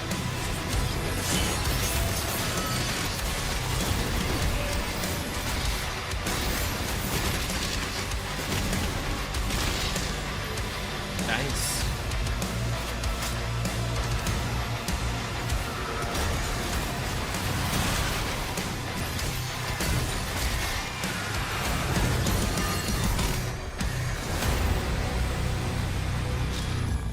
Street Fighter 6 and Fatal Fury are my two mains right now. I am mostly a Tekken guy. But to be fair, the thing with Tekken is it takes so long to learn Tekken compared to other fighters. Like Street Fighter is a great example, right? Where Street Fighter is like easy to learn, hard to master. Tekken is like hard to learn, nightmare difficulty to master, right? And it's purely because there are like, Tekken 8 has what, 41 characters now? There are 41 characters. And all of them have move lists that are like 200 long. And obviously in fighting games, like matchup knowledge is a big thing, right? Like how your character interacts with the character you're up against. And so you have to know your character's moves and then all of the other characters' moves, and you have to be able to recognize those moves when they come out and know what to do when they come out. And like in Street Fighter, not so bad, because like each character has what, 20, 25 moves in their move list, and there's less characters. I don't know the current total count for 6, but less. I'm gonna swap it back just because I like the simplicity of the ground fisher. Just the stuns everything in front of me. I like it. Once I get damage upgrades and stuff on the blades, I remember the blades being absurd, but like when they're upgraded. And I want to save for that rocket launcher heal thing.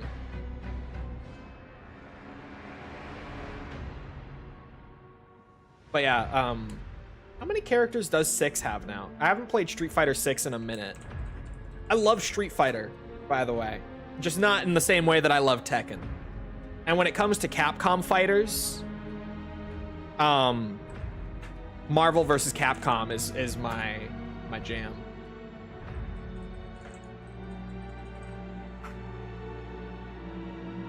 There are currently 30 characters in Street Fighter, so like the roster's really getting there, right? With Street Fighter, but Tekken's still got it beat on roster, and then the move list on every character is insane. Bloated move list in T8, or I'm assuming, is it useful? Depends on the character. Like some characters, I wouldn't say many characters have like an actual bloated move list, but it's more like some characters you can get away with using like 10 of their moves on loop, and like you'll get wins even at high level. Some characters are like, you're gonna have to learn all of those moves and when to apply them to get wins. It really, it's character by character with Tekken.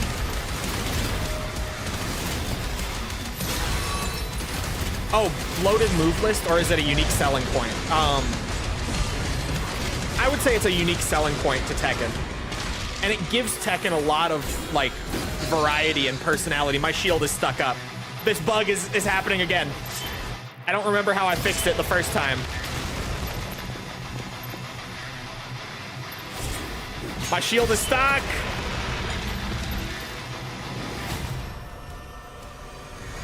How did I fix it? I remember fixing it somehow.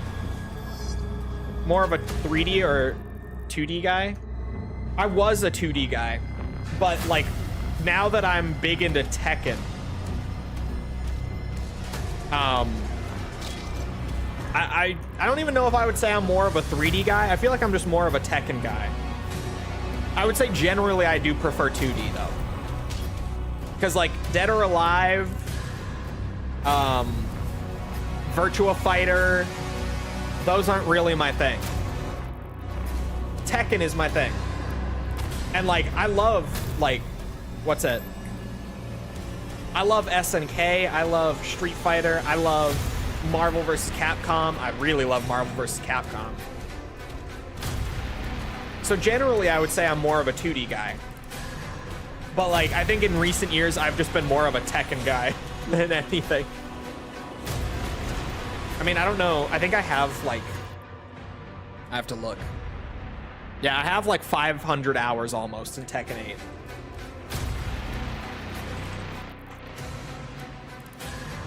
Chat, my shield is like fully stuck. Nothing I'm pressing is getting it to lower.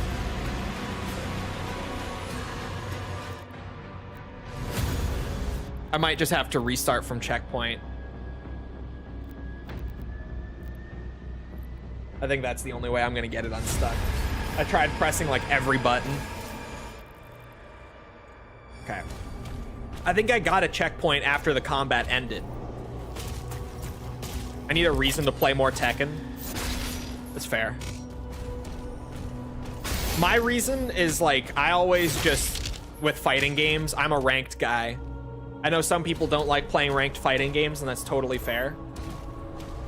For me, like the appeal, the core appeal with a fighting game is obviously like fighting other players, but then also the improvement aspect of it. Like the learning and improving over time with each match is what I get into.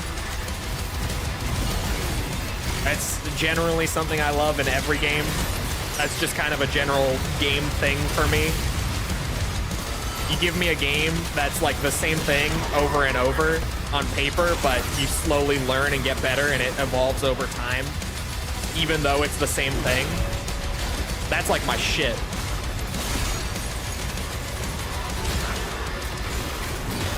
I'm definitely an improvement-driven gamer. I love the process of learning and like noticeably improving in any game.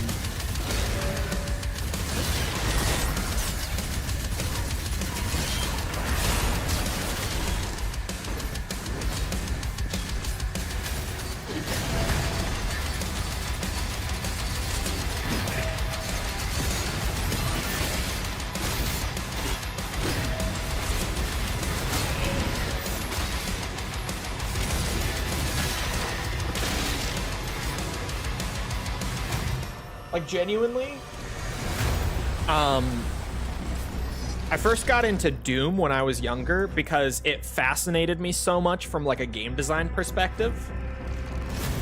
And I'm not even talking like this would have been in like 2014, give or take. I talk a lot about like the two games that made me like initially really start to view game design for what it is were Halo and Doom. And so I'm talking like legit OG 1993 Doom. I played that just because like I had always heard about it. It was $5 on Steam. I tried it. And just playing that, I'm like, this game is so old and like so outdated when you play it, right? It really, but like the core design behind it is still, even now, like 13 years later from when this would have been. It's so, that core loop is so well designed, and like the weapons and their roles and the enemies and their roles and the way that everything interacts is still so interesting in OG Doom that it's fun as fuck, even though you play it and it feels outdated as shit. It's just so, it's so fun because the core design behind it is so solid. It never gets old. I can boot up original Doom, run through the first episode like endlessly. It never gets old. It just doesn't. But then with 2016 and Eternal, it started with 2016, but particularly when Eternal came out was when I really got into Doom, because they added Ultra Nightmare in 2016, which was already like a fun challenge for me, and I enjoyed learning the game in that sense and getting better at it. But then Eternal added in rewards for completing the game on Ultra Nightmare. And so I had never completed 2016 on Ultra Nightmare despite playing it a ton. Our time will come. But Eternal, I was like, oh, I gotta complete it now. Like, I have to push and just keep learning it. And it was so fun. Because Eternal especially was such a fun game to learn, the way that everything was set up.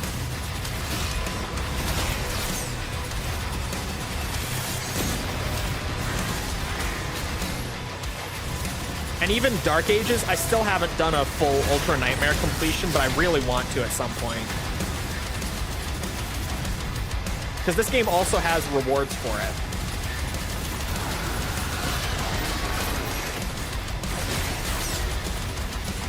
Like, you get skins and stuff that you can run in the game for having completed Ultra Nightmare.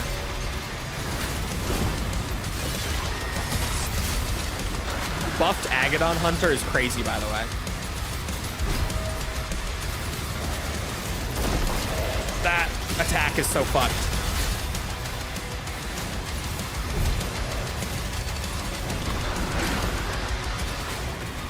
Oh, and you brought a Revenant for good measure.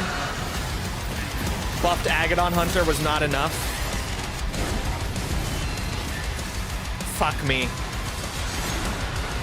But sorry, along with the Ultra Nightmare stuff, the new Doom games having encounter design like this, where they are just so clearly like, yeah, we've taught you how to fight an Agadon Hunter. Now let's buff him, make him even tougher to like actually test you, and on top of that, we're gonna throw in like Revenants and shit.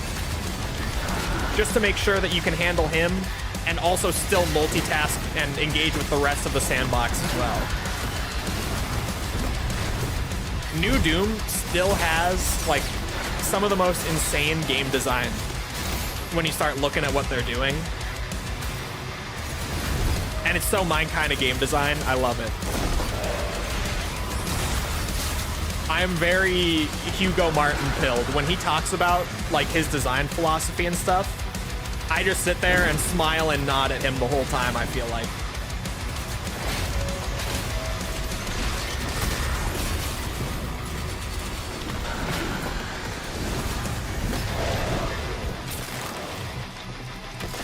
Nice.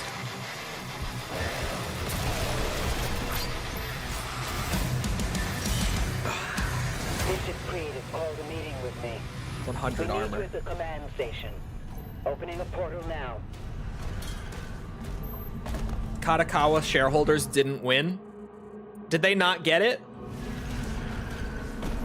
That was the end of the level. I guess that I should have seen that as being the end of the level. I don't know why that was a surprise to me. 98%. I got everything.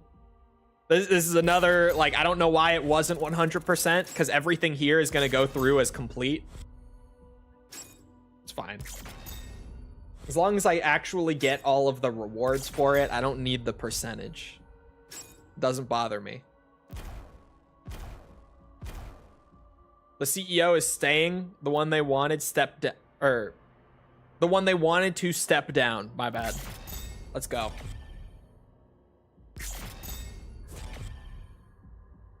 Who just lets FromSoft do their thing, which is base. FromSoft is a company that you should just let do their thing. I also would say id Software is, but you know, that's just me. The Sentinels prepare for the Creed's arrival at Thera's command station.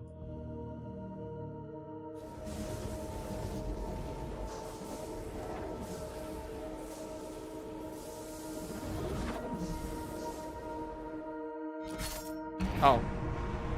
I was prepared for another great cutscene. I do like that they have more cutscenes in this. I like that the Dark Ages feels so much more like they just fully went in on the single player.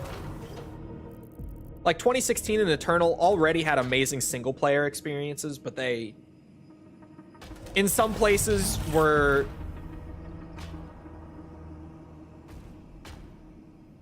I'm trying to find the right word for it, because they were fantastic, but like, there were places where you could feel that the fact that they didn't just have all hands on board fully working on single player was holding it back from being even better. Especially 2016. They were trying to do way too much with 2016. And I get that it was their big revival, but imagine what that game could have been if all of the effort and resources and everything went all into the single player. Because the single player in 2016 was already like entirely what made that game blow up the way it did. What put Doom back into like mainstream popularity. Jesus Christ. Imagine if they didn't have people on like the multiplayer and the snap map and all that. And like snap map was great. Access denied. Funny I bring up snap map. I think that is a reused animation from 2016 snap maps, if I'm not mistaken. Like that stuff wasn't bad. It just, imagine if they had just gone fully in on making a single player campaign like this in both of those games, but especially in 2016. All right, where's my secret way out? Oh, This base is under attack. Scramble the air units. All hands to battle stations. I'm especially excited to see the expansion in a couple weeks now. They must be after the Creed. Because Hugo Martin's saying it's like as big as the Dark Ages base game, and that he's also more proud of Revelations than he is of any of the last 10 years of Doom. Hull breach. Damage on multiple levels. Move the Creed to the command deck. So I am now waiting anxiously. Oh, I gotta pin these for sure. Strike a Battle Knight with melee 10 times. Okay, just beat the fuck out of Battle Knights. Kills with explosive barrels, and then secrets. What lore did I just get? Was it, yeah, the Sentinel command station. Thera's command station drifts like a steel leviathan over the frozen tundras of Argentineur's northern frontier. A marvel of Sentinel engineering, forged during the Crimson Uprising. Suspended by Argent-powered graviton engines, its towering structure pierces the icy mists, bristling with defensive batteries and energy disruptors capable of repelling even the fiercest invaders. My God. I was holding a hiccup that whole time. Built decades ago and encased in reinforced wraith steel to counter the relentless assaults of the ironclad tribes, it has since become the nerve center of Commander Thera's operations in the war against Hell. Watch what you say about Snap Map. I've hundreds of hours playing Snap Map with old friends. I miss it. Snap Map was great, bastard, for what it was. I'm just saying, if 2016 had been like a purely single player experience like the Dark Ages, I mean, that single player could have been absolutely insane. It already kind of was. It could have been even more insane. There's a skin in there. Portal opening above the command station. Something massive is coming through. We need air support. Ensign, prepare the Slayer's Dragon. Prepare the Slayer's Dragon. Coolest sentence in this franchise. They keep saying it, and it doesn't get any less cool.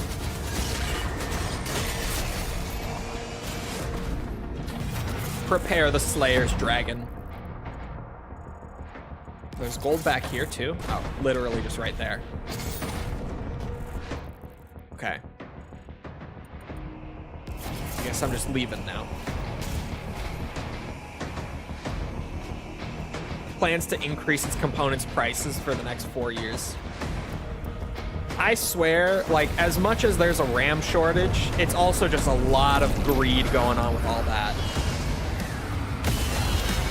Like, just straight up, you know, we don't need to keep increasing it further, or increasing it further. But we can. Like, the whole shortage, I feel like, has just kind of shown them that even if they increase it, like, companies especially are still gonna need to buy it. Oh, I need to be using the explosive barrels, that's right.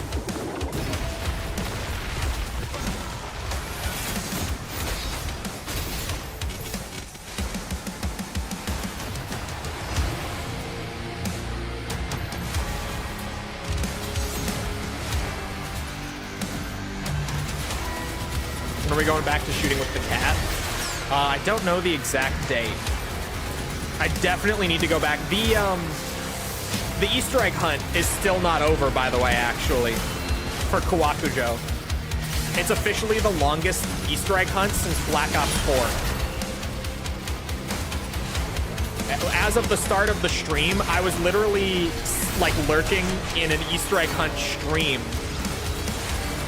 Done by a couple of, actually, Destiny 2 creators who got into zombies, like, during BO6 and the Easter egg hunts and all that.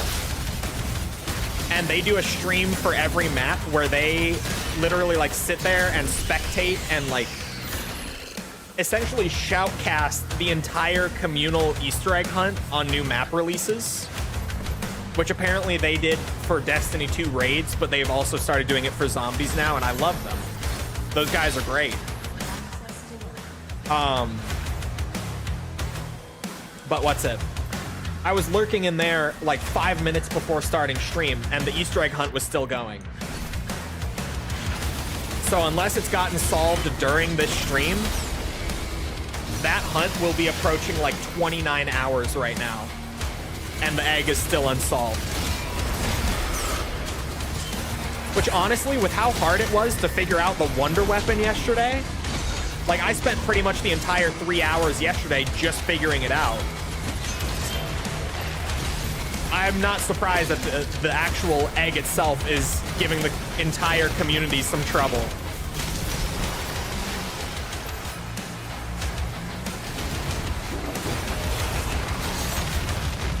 Jesus Christ.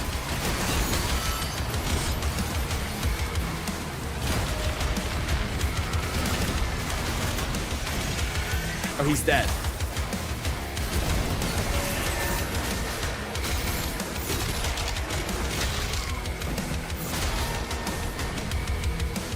Surprised no data mining.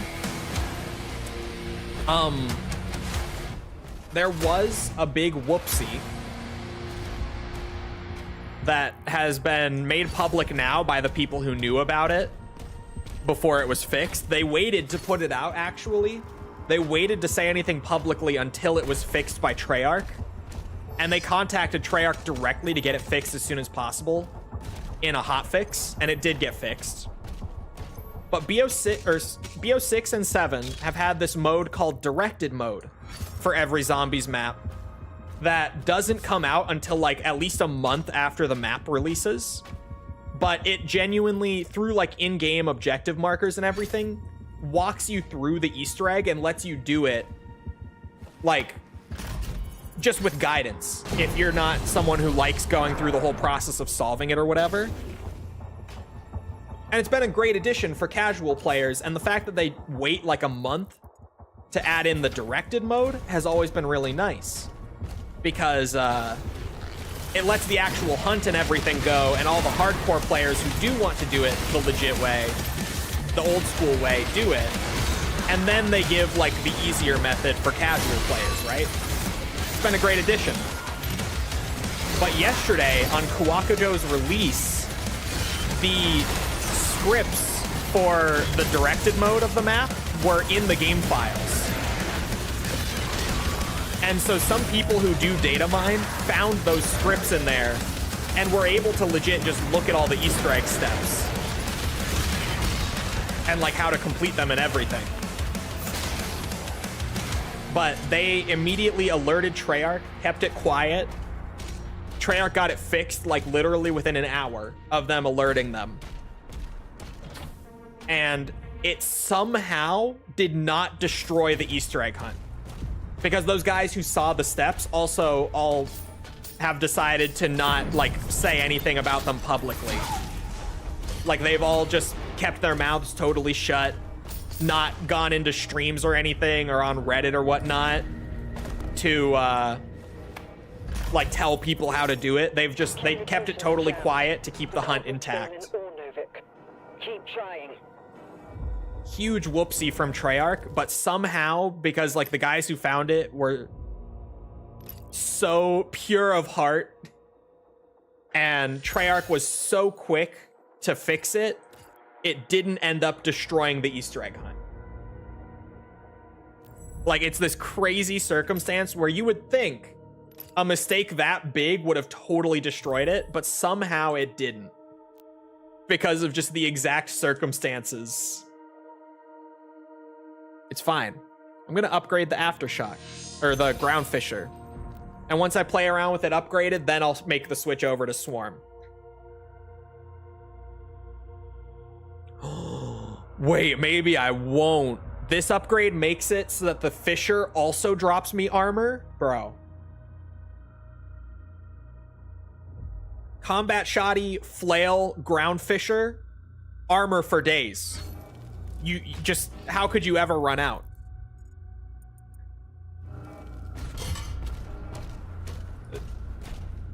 I had my earphones in the entire time and couldn't hear you properly. The game is too loud. You guys keep telling me that the game is good, volume-wise. And then as time goes on, like, someone comes through and is like, why is the game so loud? I can't fucking hear you.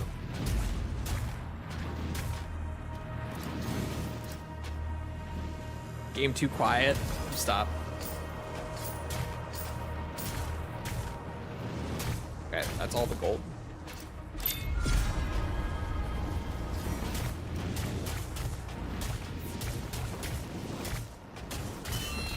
Ow, ow, ow, fuck. There goes my armor. Oh, is that a weapon? For me? Oh. I forgot there were two of them. The Skull Crusher Ravager focuses a hail of bone shards into a tighter spread. The fire rate ramps up over time, allowing for massive damage output at the cost of movement speed. Damaging enemies at close range enhances damage. And it's the second of the Skull Crusher weapons. Hello, Swashplate. How's it going? Excuse me. Bro, it just kills them straight up. Oh. It has a wind up. There we go.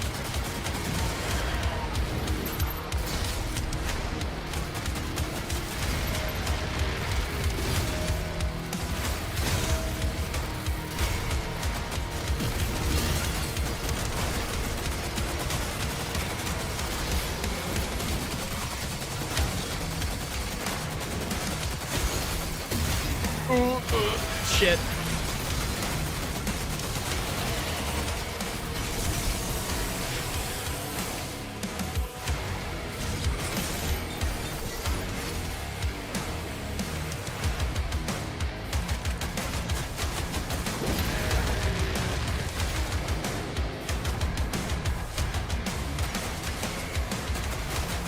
I'd buy this on sale if I wasn't hating AAA studios right now. Ah. A Destiny fan, I see.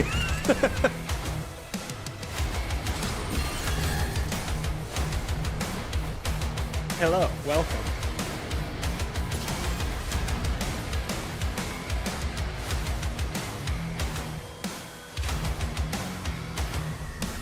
I'm just being pretentious. Oh, okay.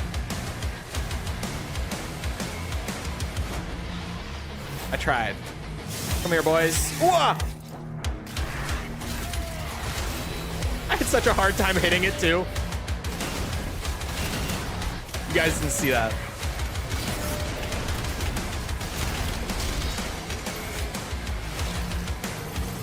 Is it on sale right now? Dark Ages? My brain took a second to catch up on that. Is this game on sale right now?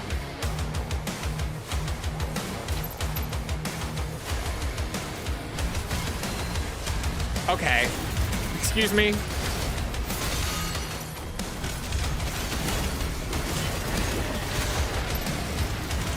You.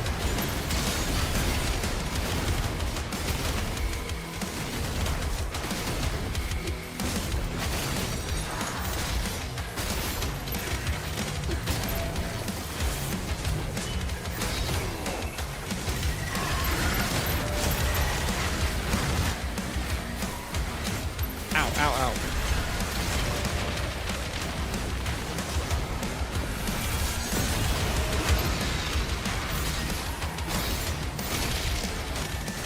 He's dead, unfortunately.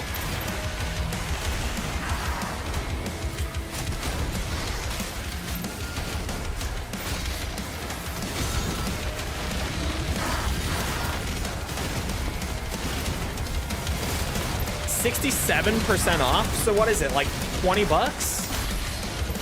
Bro, this game for 20 bucks is a steal. I would.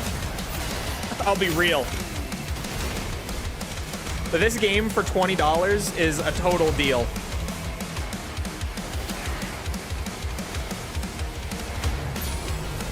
There we go, finally.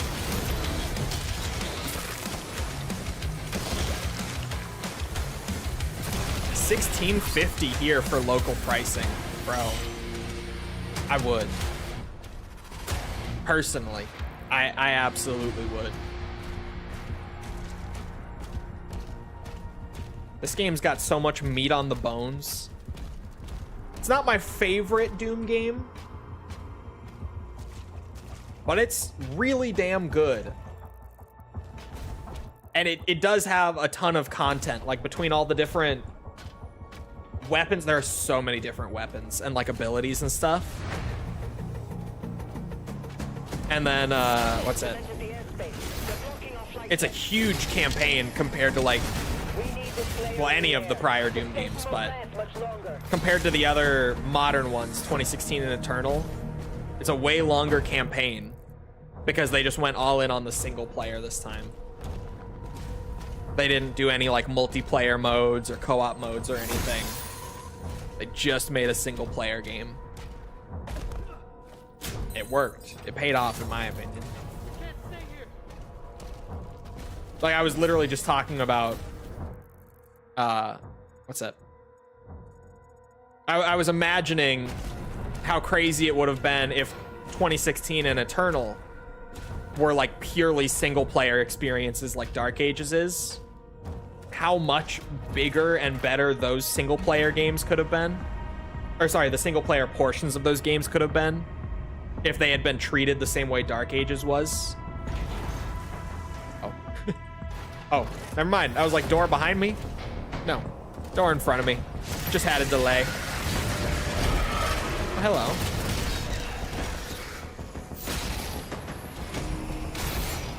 I love the flail. I'm gonna be so real.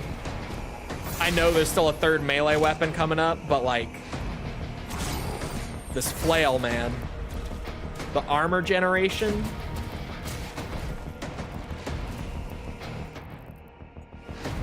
Like, I get armor and ammo off of every melee? Come on. Okay, well, that was just fucked up. I just couldn't parry because of the landing.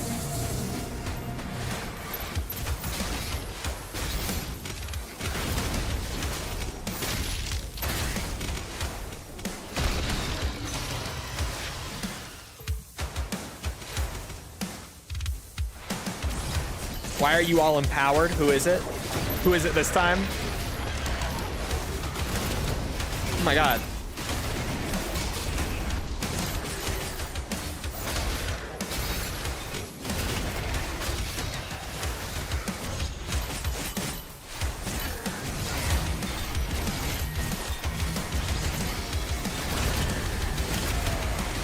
What is that back there? Oh, a Pinky Rider.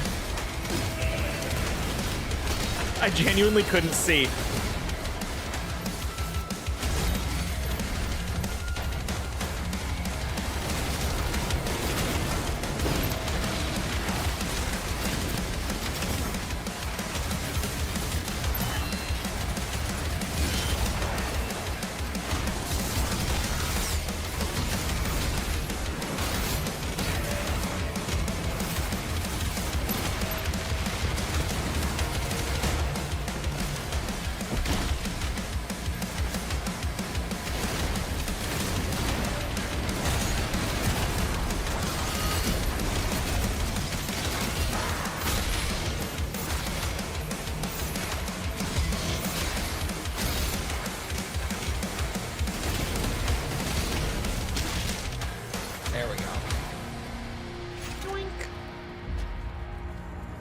DMC2 was the best shooter I ever played, better than Dirge of Cerberus. I'm not even a Final Fantasy fan and I get this joke.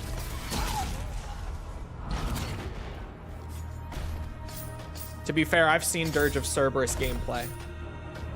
And that's one of those games where all you have to do to know is just look at it for like 30 seconds and you know. You can just see it.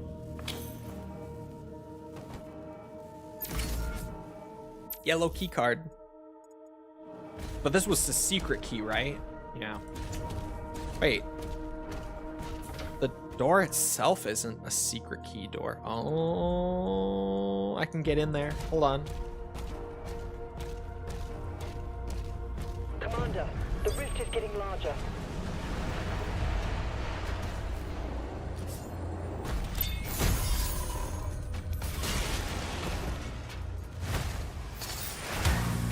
Why would you put a chain gunner in here?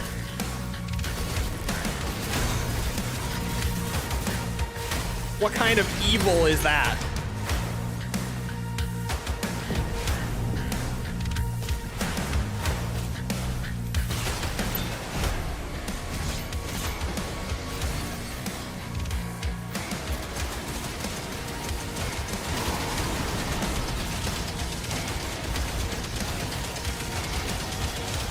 I bet the bitrate loves that. Oh my god, I lost the Nightmare Imp entirely.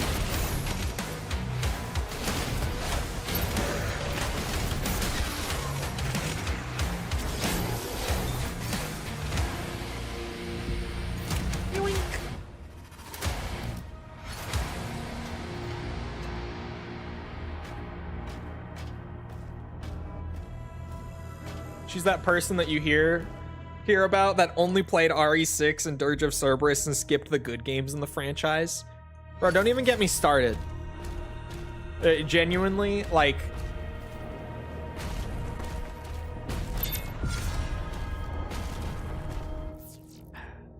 Until she played Dead Space 1 on stream, not terribly long ago, the only Dead Space game she had played was 3. Like, she actually, it just is like that somehow. She just has that luck. She doesn't do it intentionally, right? She just has that luck where she has somehow played like the worst game in every franchise and none of the good ones. Like, she played the OG Resident Evil trilogy when she was a baby, but any time past her being 5 years old, like the only RE games she played are actually 5 and 6. Like those are the only two she's played since. And even then, she doesn't really remember the OG RE games because she was like 5 or younger.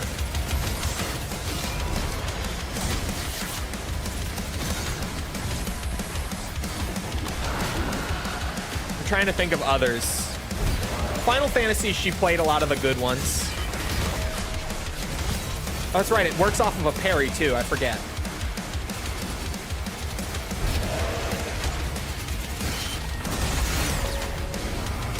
Oh, I just lost all my armor.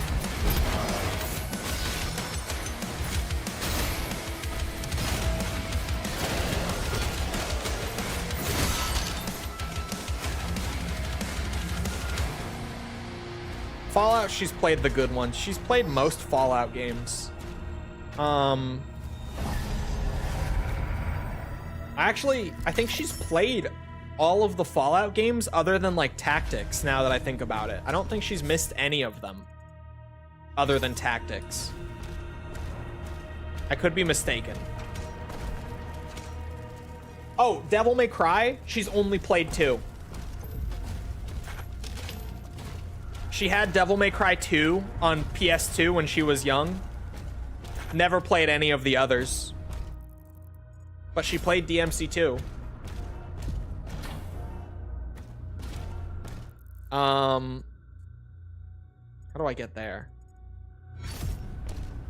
There are a lot of these. Like, I always struggle to think of them on the spot. But genuinely, there are a lot of these with her where she's like only ever played the bad one and none of the good ones, just by some crazy fucked up kind of luck. How the fuck am I gonna get in there for the ruby and the gold? I guess I'll probably have to find my way back. Now look at me. Eating cookie and breedable. True. Now look at her. Oh, wait. Is this a shield rune? Another new one? I haven't even properly played with the first two.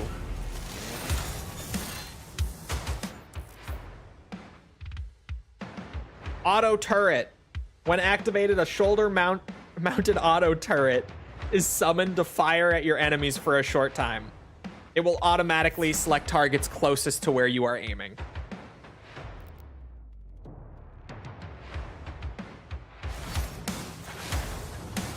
Okay, let's see it. Oh.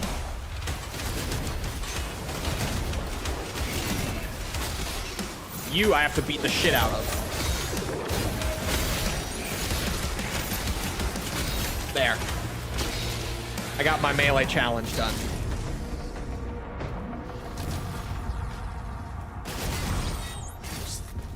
I was waiting for the flail. It made no sense to wait for it. I do have the secret key. But now I have to find my way back around the whole level to get into the secrets. Oh my god, it did stick the Arachnotron. Let's go. I was hoping it would. Fuck those spiders. Ooh, Soul Sphere.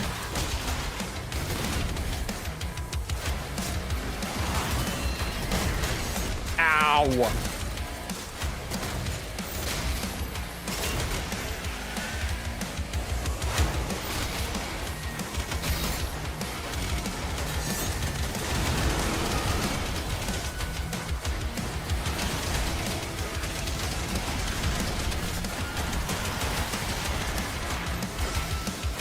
Waiting for it. Damn. That zombie hit me for like 50 damage. Nightmare difficulty, huh?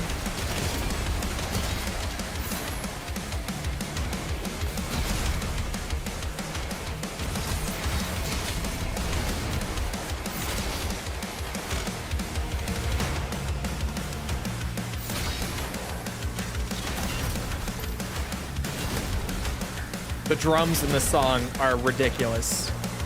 In the best way. Good ridiculous.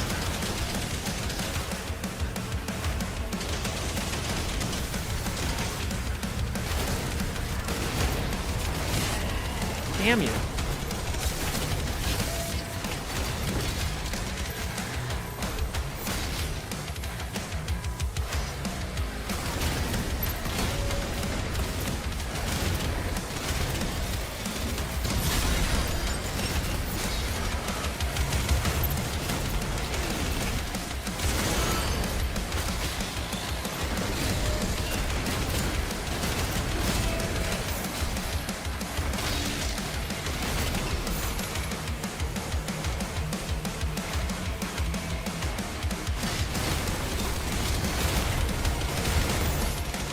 Didn't mean to kill him that fast.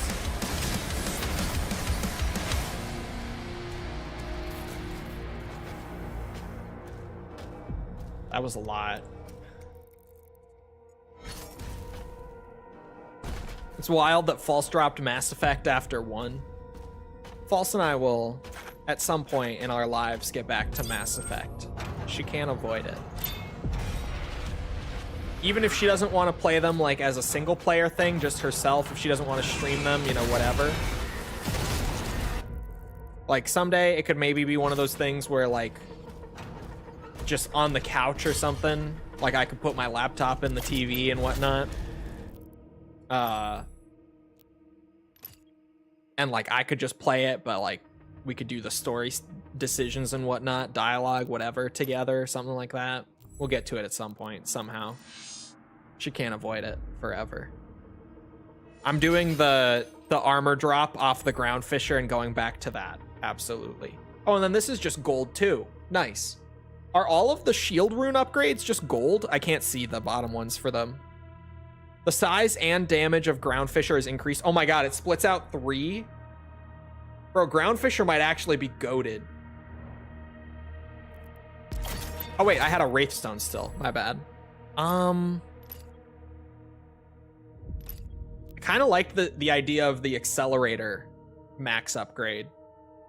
It accelerates even more and does even more damage when it does.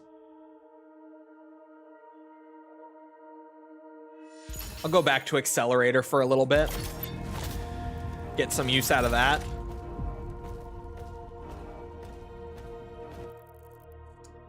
Okay, I gotta find my way back up to the top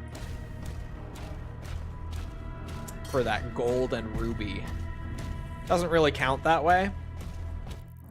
I feel like it does. I feel like it does count that way. God, how did I get up there?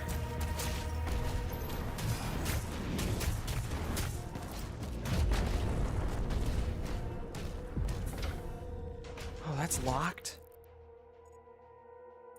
Is that how I got up there?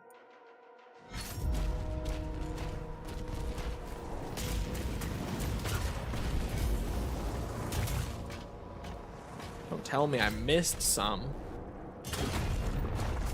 There's no way though, because like I couldn't go back when I was up top either, so I can't have missed it. Let me try going back this way.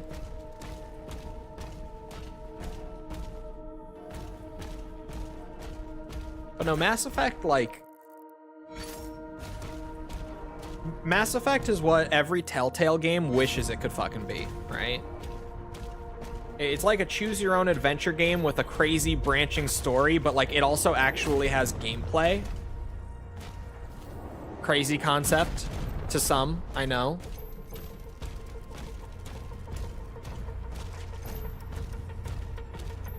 It's like that sort of appeal, and granted, all the old BioWare games are like that.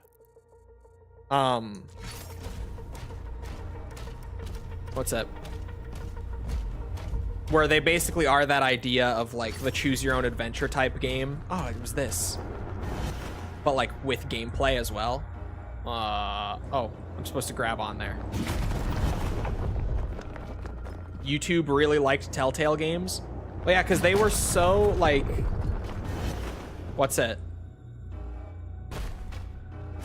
people loved watching others play Telltale games and seeing like the decisions they made. And that wasn't even just a Telltale thing.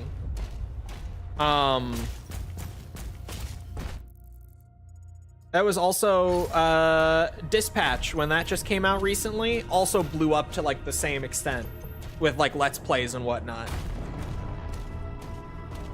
Because people just like watching people play the same game they did.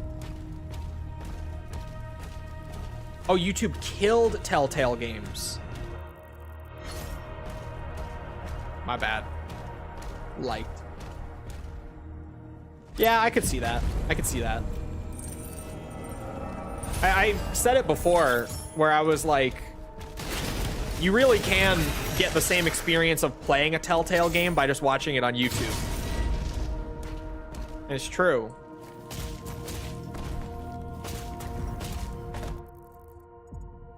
Now I have everything. Now I just go to the exit. I didn't want to correct him mid-flow. But they did so well on YouTube because, like, everyone wanted to see the decisions that other people made. And so, like, a Let's Play of a game that's literally just making those decisions constantly worked. You know? Well, didn't miss anything.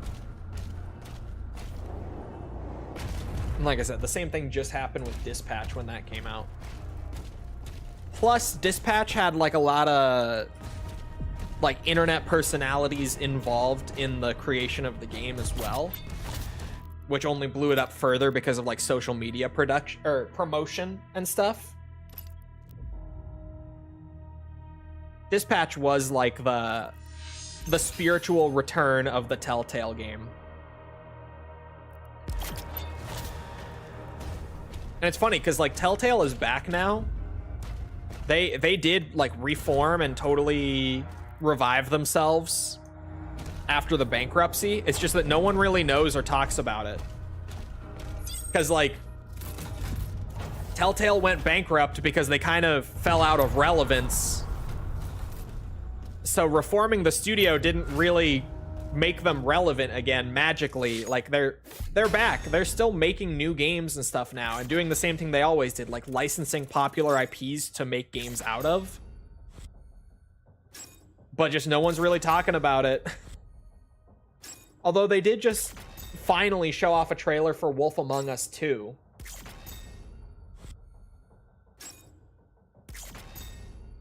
That also, like, everyone looked at it and was like, oh my god, Wolf Among Us from Telltale, and then forgot that that trailer even got shown.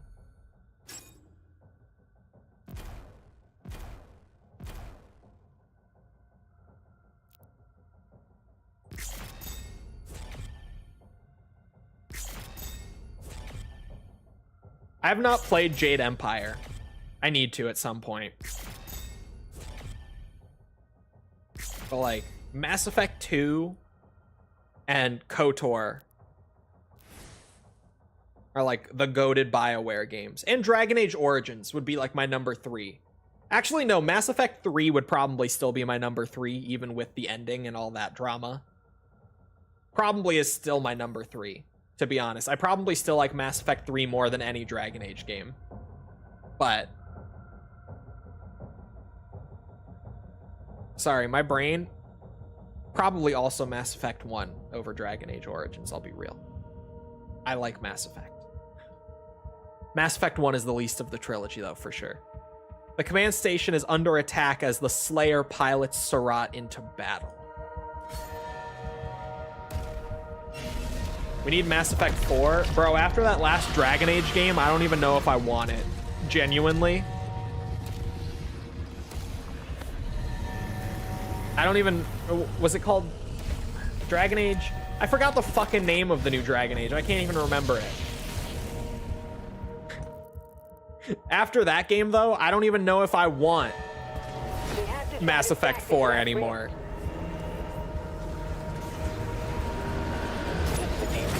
Energy readings are all wrong. I just clipped straight through a fucking battleship or something. Veilguard, thank you. Take them out.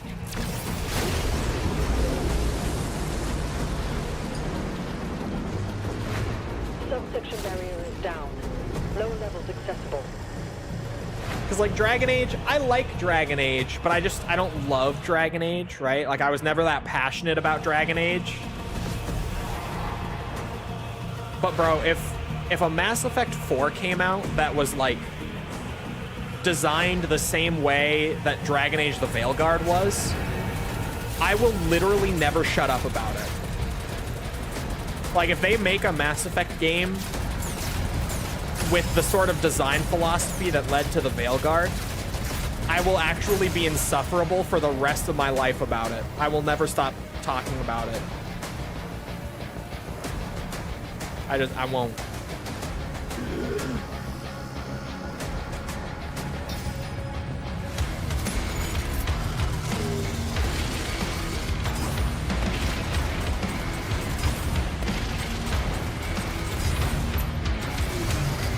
Tentacle destroyed.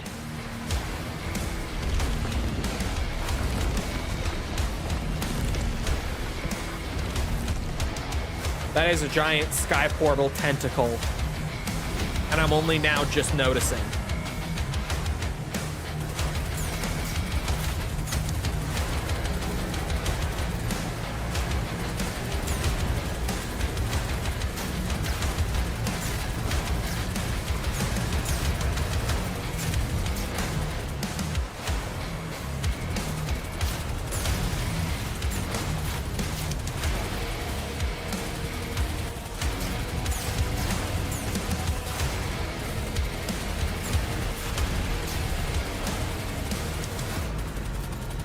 Bitch.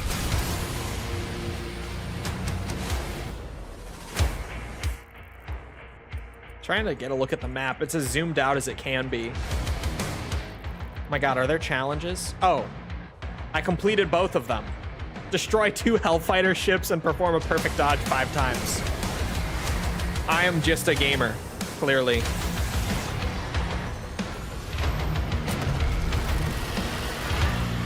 Drakengard 4, you wish. This is like Drakengard if it was good. Had good combat outside of the dragon and on the dragon. And good music. And good lore. And basically if it did all the Drakengard things good.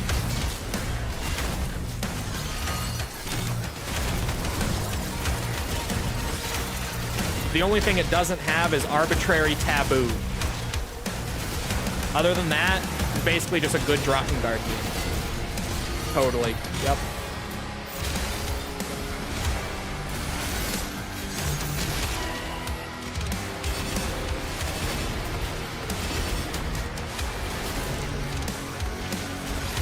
Oh.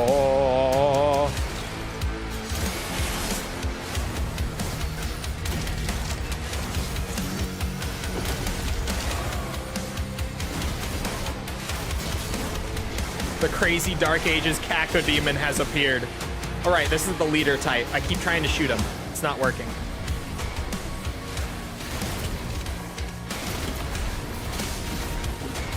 Oop, shit.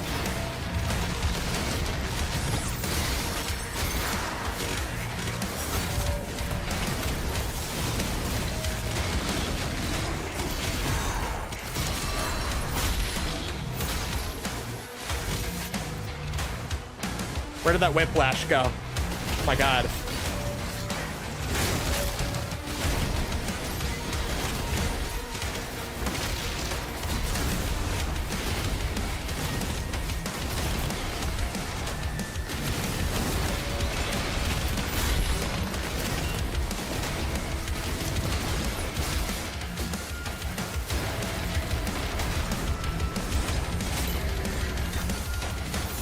Oops. Oh my god, an Agadon Hunter. Why the fuck not, right? Yeah, just throw shit in there, why don't you? Actually?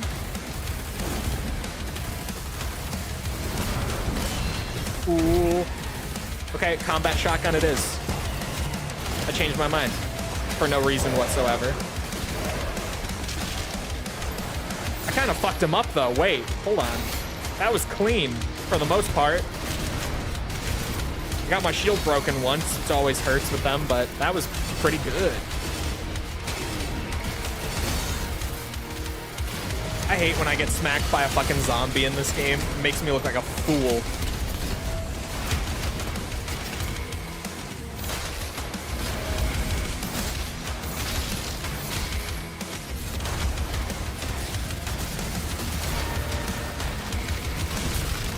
What do you have? Gimme.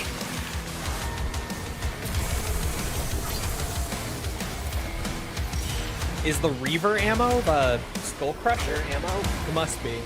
Hellgate destroyed. Or it's chain shot ammo. Oh.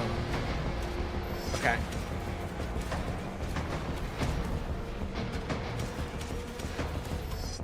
So if that was a Hellgate and there's two like upgrades, there's another max armor upgrade in this level.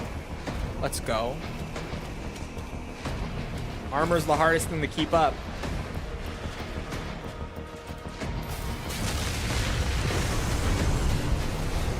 Need my questionable trauma, please and thank. Not questionable, just arbitrary.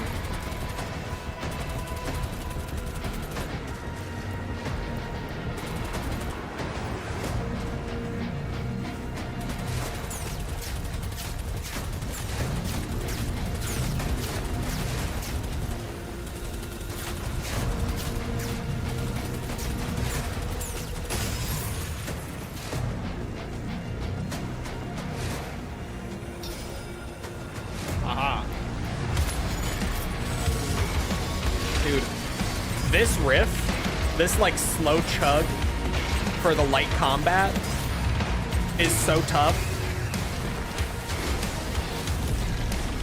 It's so good.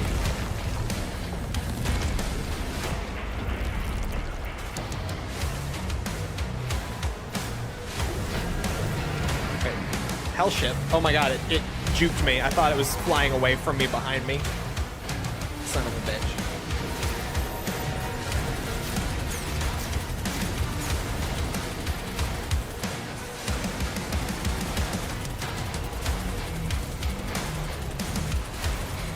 Not hitting him.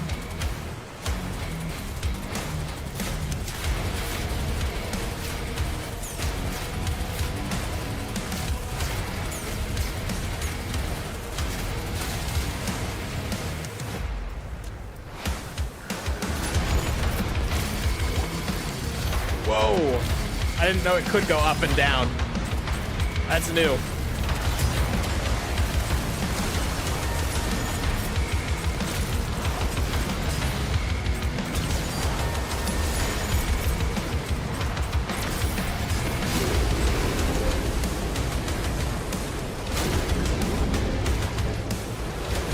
I'm telling you, it's pretty tough. This track is, it's no like crazy blasting Mick Gordon track, but like, come on.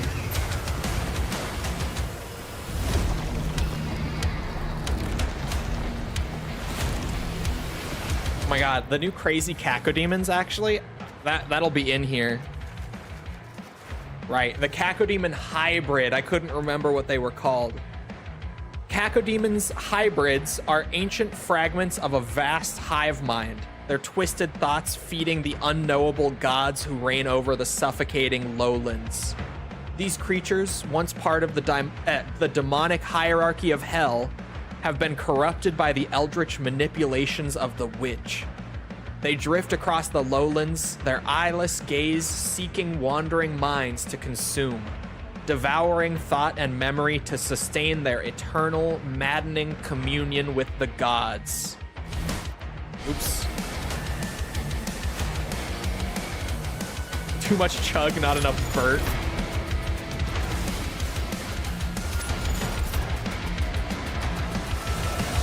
Oh, what the fuck are you doing?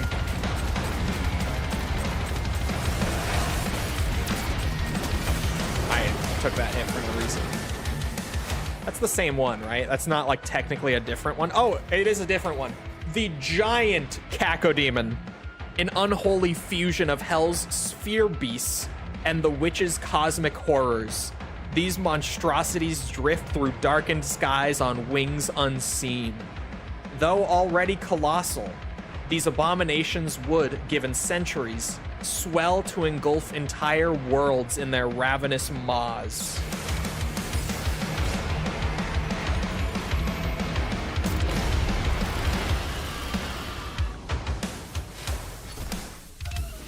Hello, I'm here to shut down another Hellgate.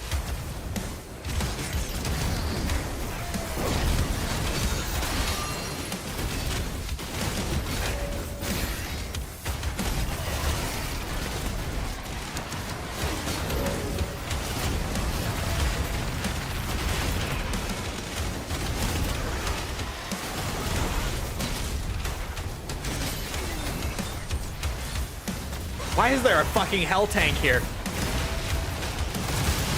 Who brought the tank up here? Okay, Soul Sphere time. Probably gonna regret grabbing that so early. And it just instantly disappeared.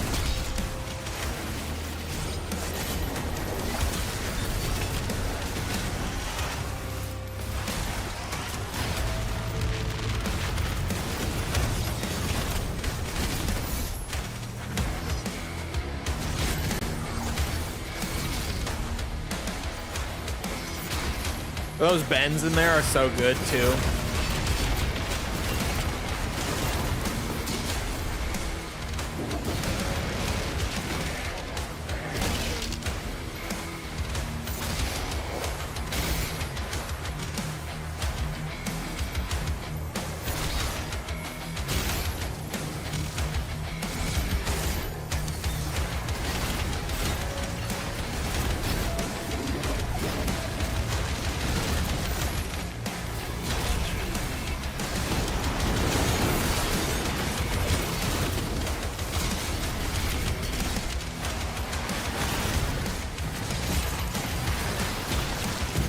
Why? Oh my god, why?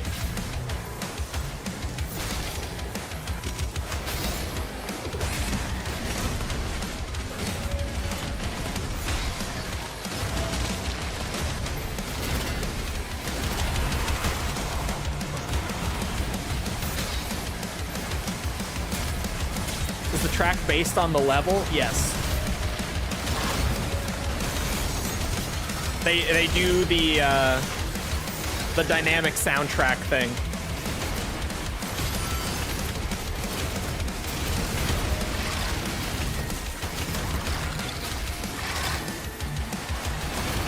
Yeah, more Revenants was what I was actually hoping for. Thank you, id. At least that was quick. What's the level? I don't know the name of this one. I don't. Five?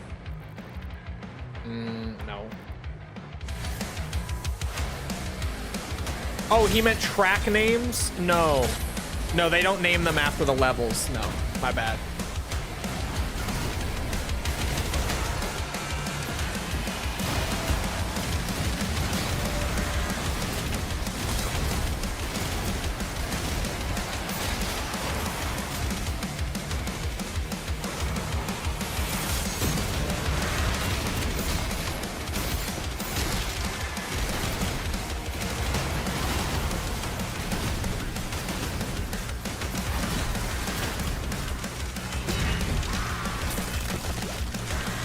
Gimme.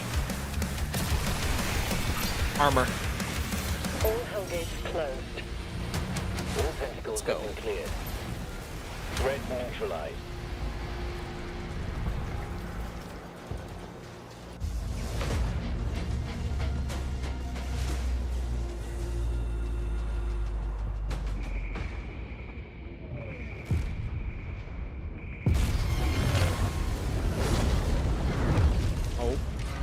So much for that.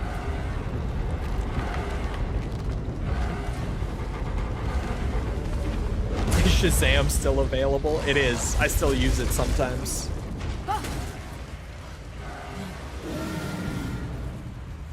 Big weld.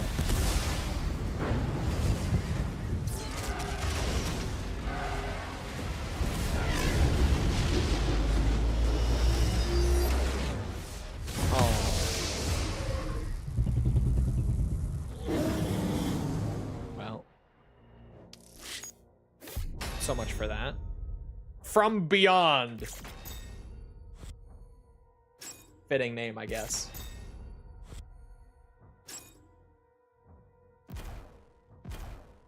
I love that guy, the Creed Maker Creed has just become Big Weld. All right, we're up to 14 of 22. Pretty good pace. It might end up being 6 streams to get through this, maybe. I may have underestimated it a little bit because the levels started to get really big. But we're on good pace. We have until, I think, July 9th? Maybe it was 7th. I'm thinking like either 7th or 9th when the expansion comes out. We're on good pace. Anyway, it is about that time. So, I hope you guys enjoyed. If you did enjoy and you haven't done so already, feel free to go ahead and leave a sub, follow, whatever, come back another time. We're doing this. We're doing all sorts of other stuff like Ace Combat, Metal Gear, Resident Evil, Yakuza, all sorts of good stuff. Come back for any of it. Also, if you enjoyed and you haven't done so already, feel free to go ahead and leave a like. Algorithm, you know how it goes. Thank you if you've done so already. Thank you if you're about to do so. If you're looking for links to anything else outside of Twitch or YouTube to engage with the community, check out links in the description below. Things like Twitter, Discord server, whatever. Those are all down there. Other than that, though, once again, I hope you guys enjoyed. I hope to see you all back here next time. I hope you all have a good rest of your day. Thank you for coming to the stream, and goodbye.